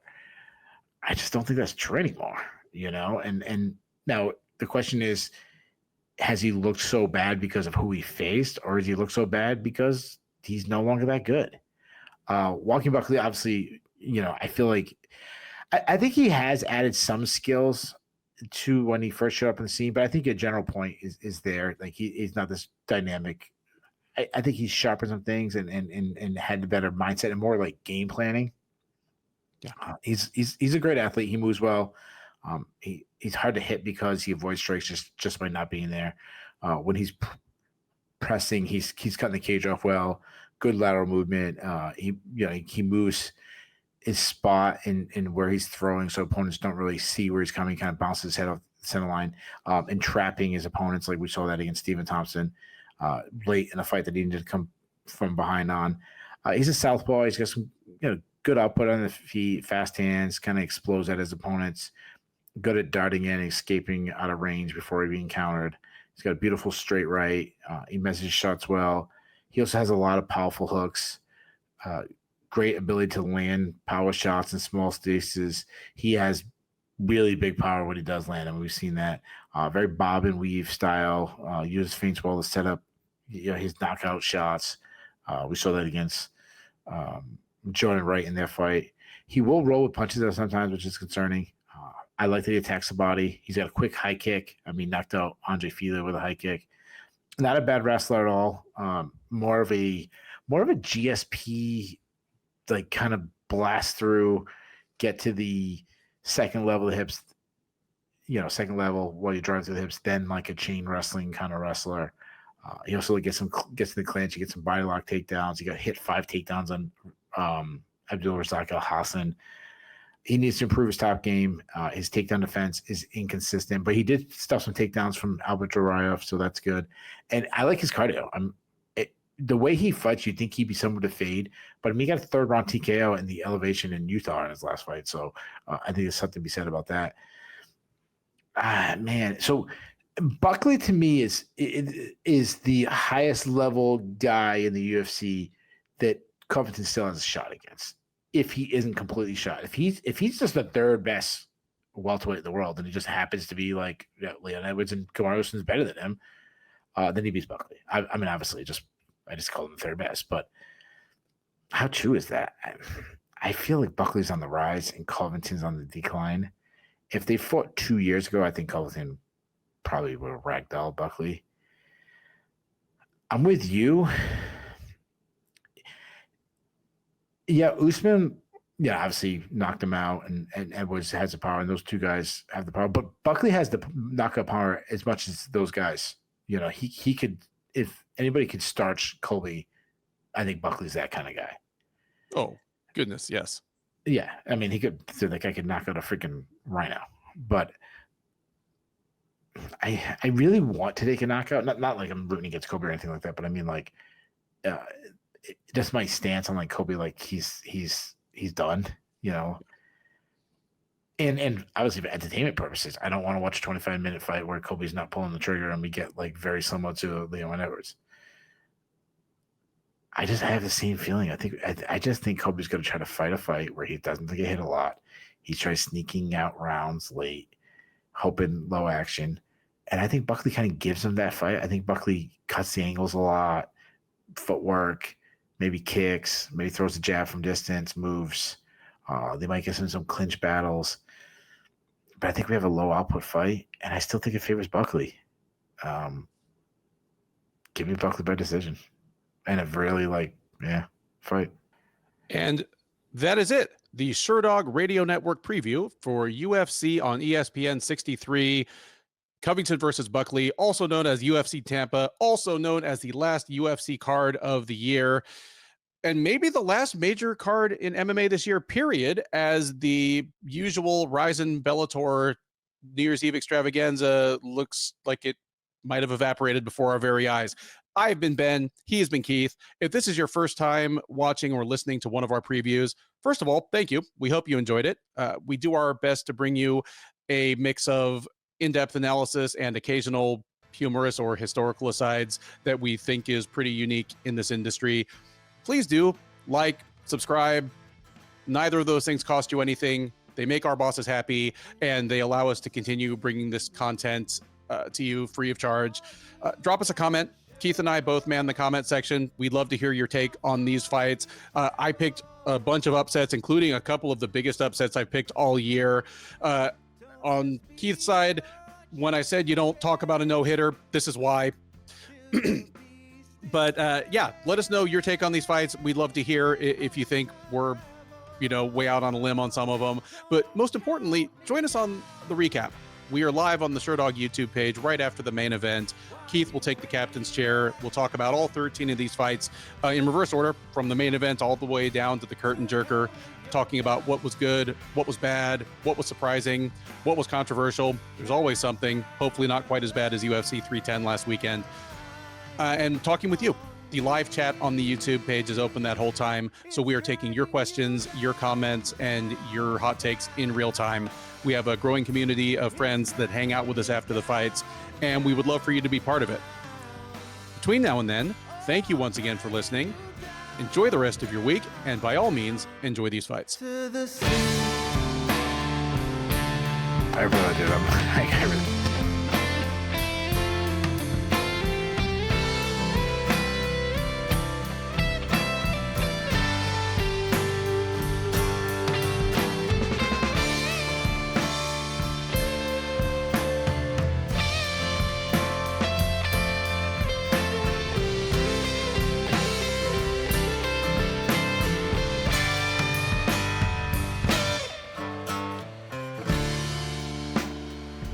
Make your bed of fairy tales while you're hunting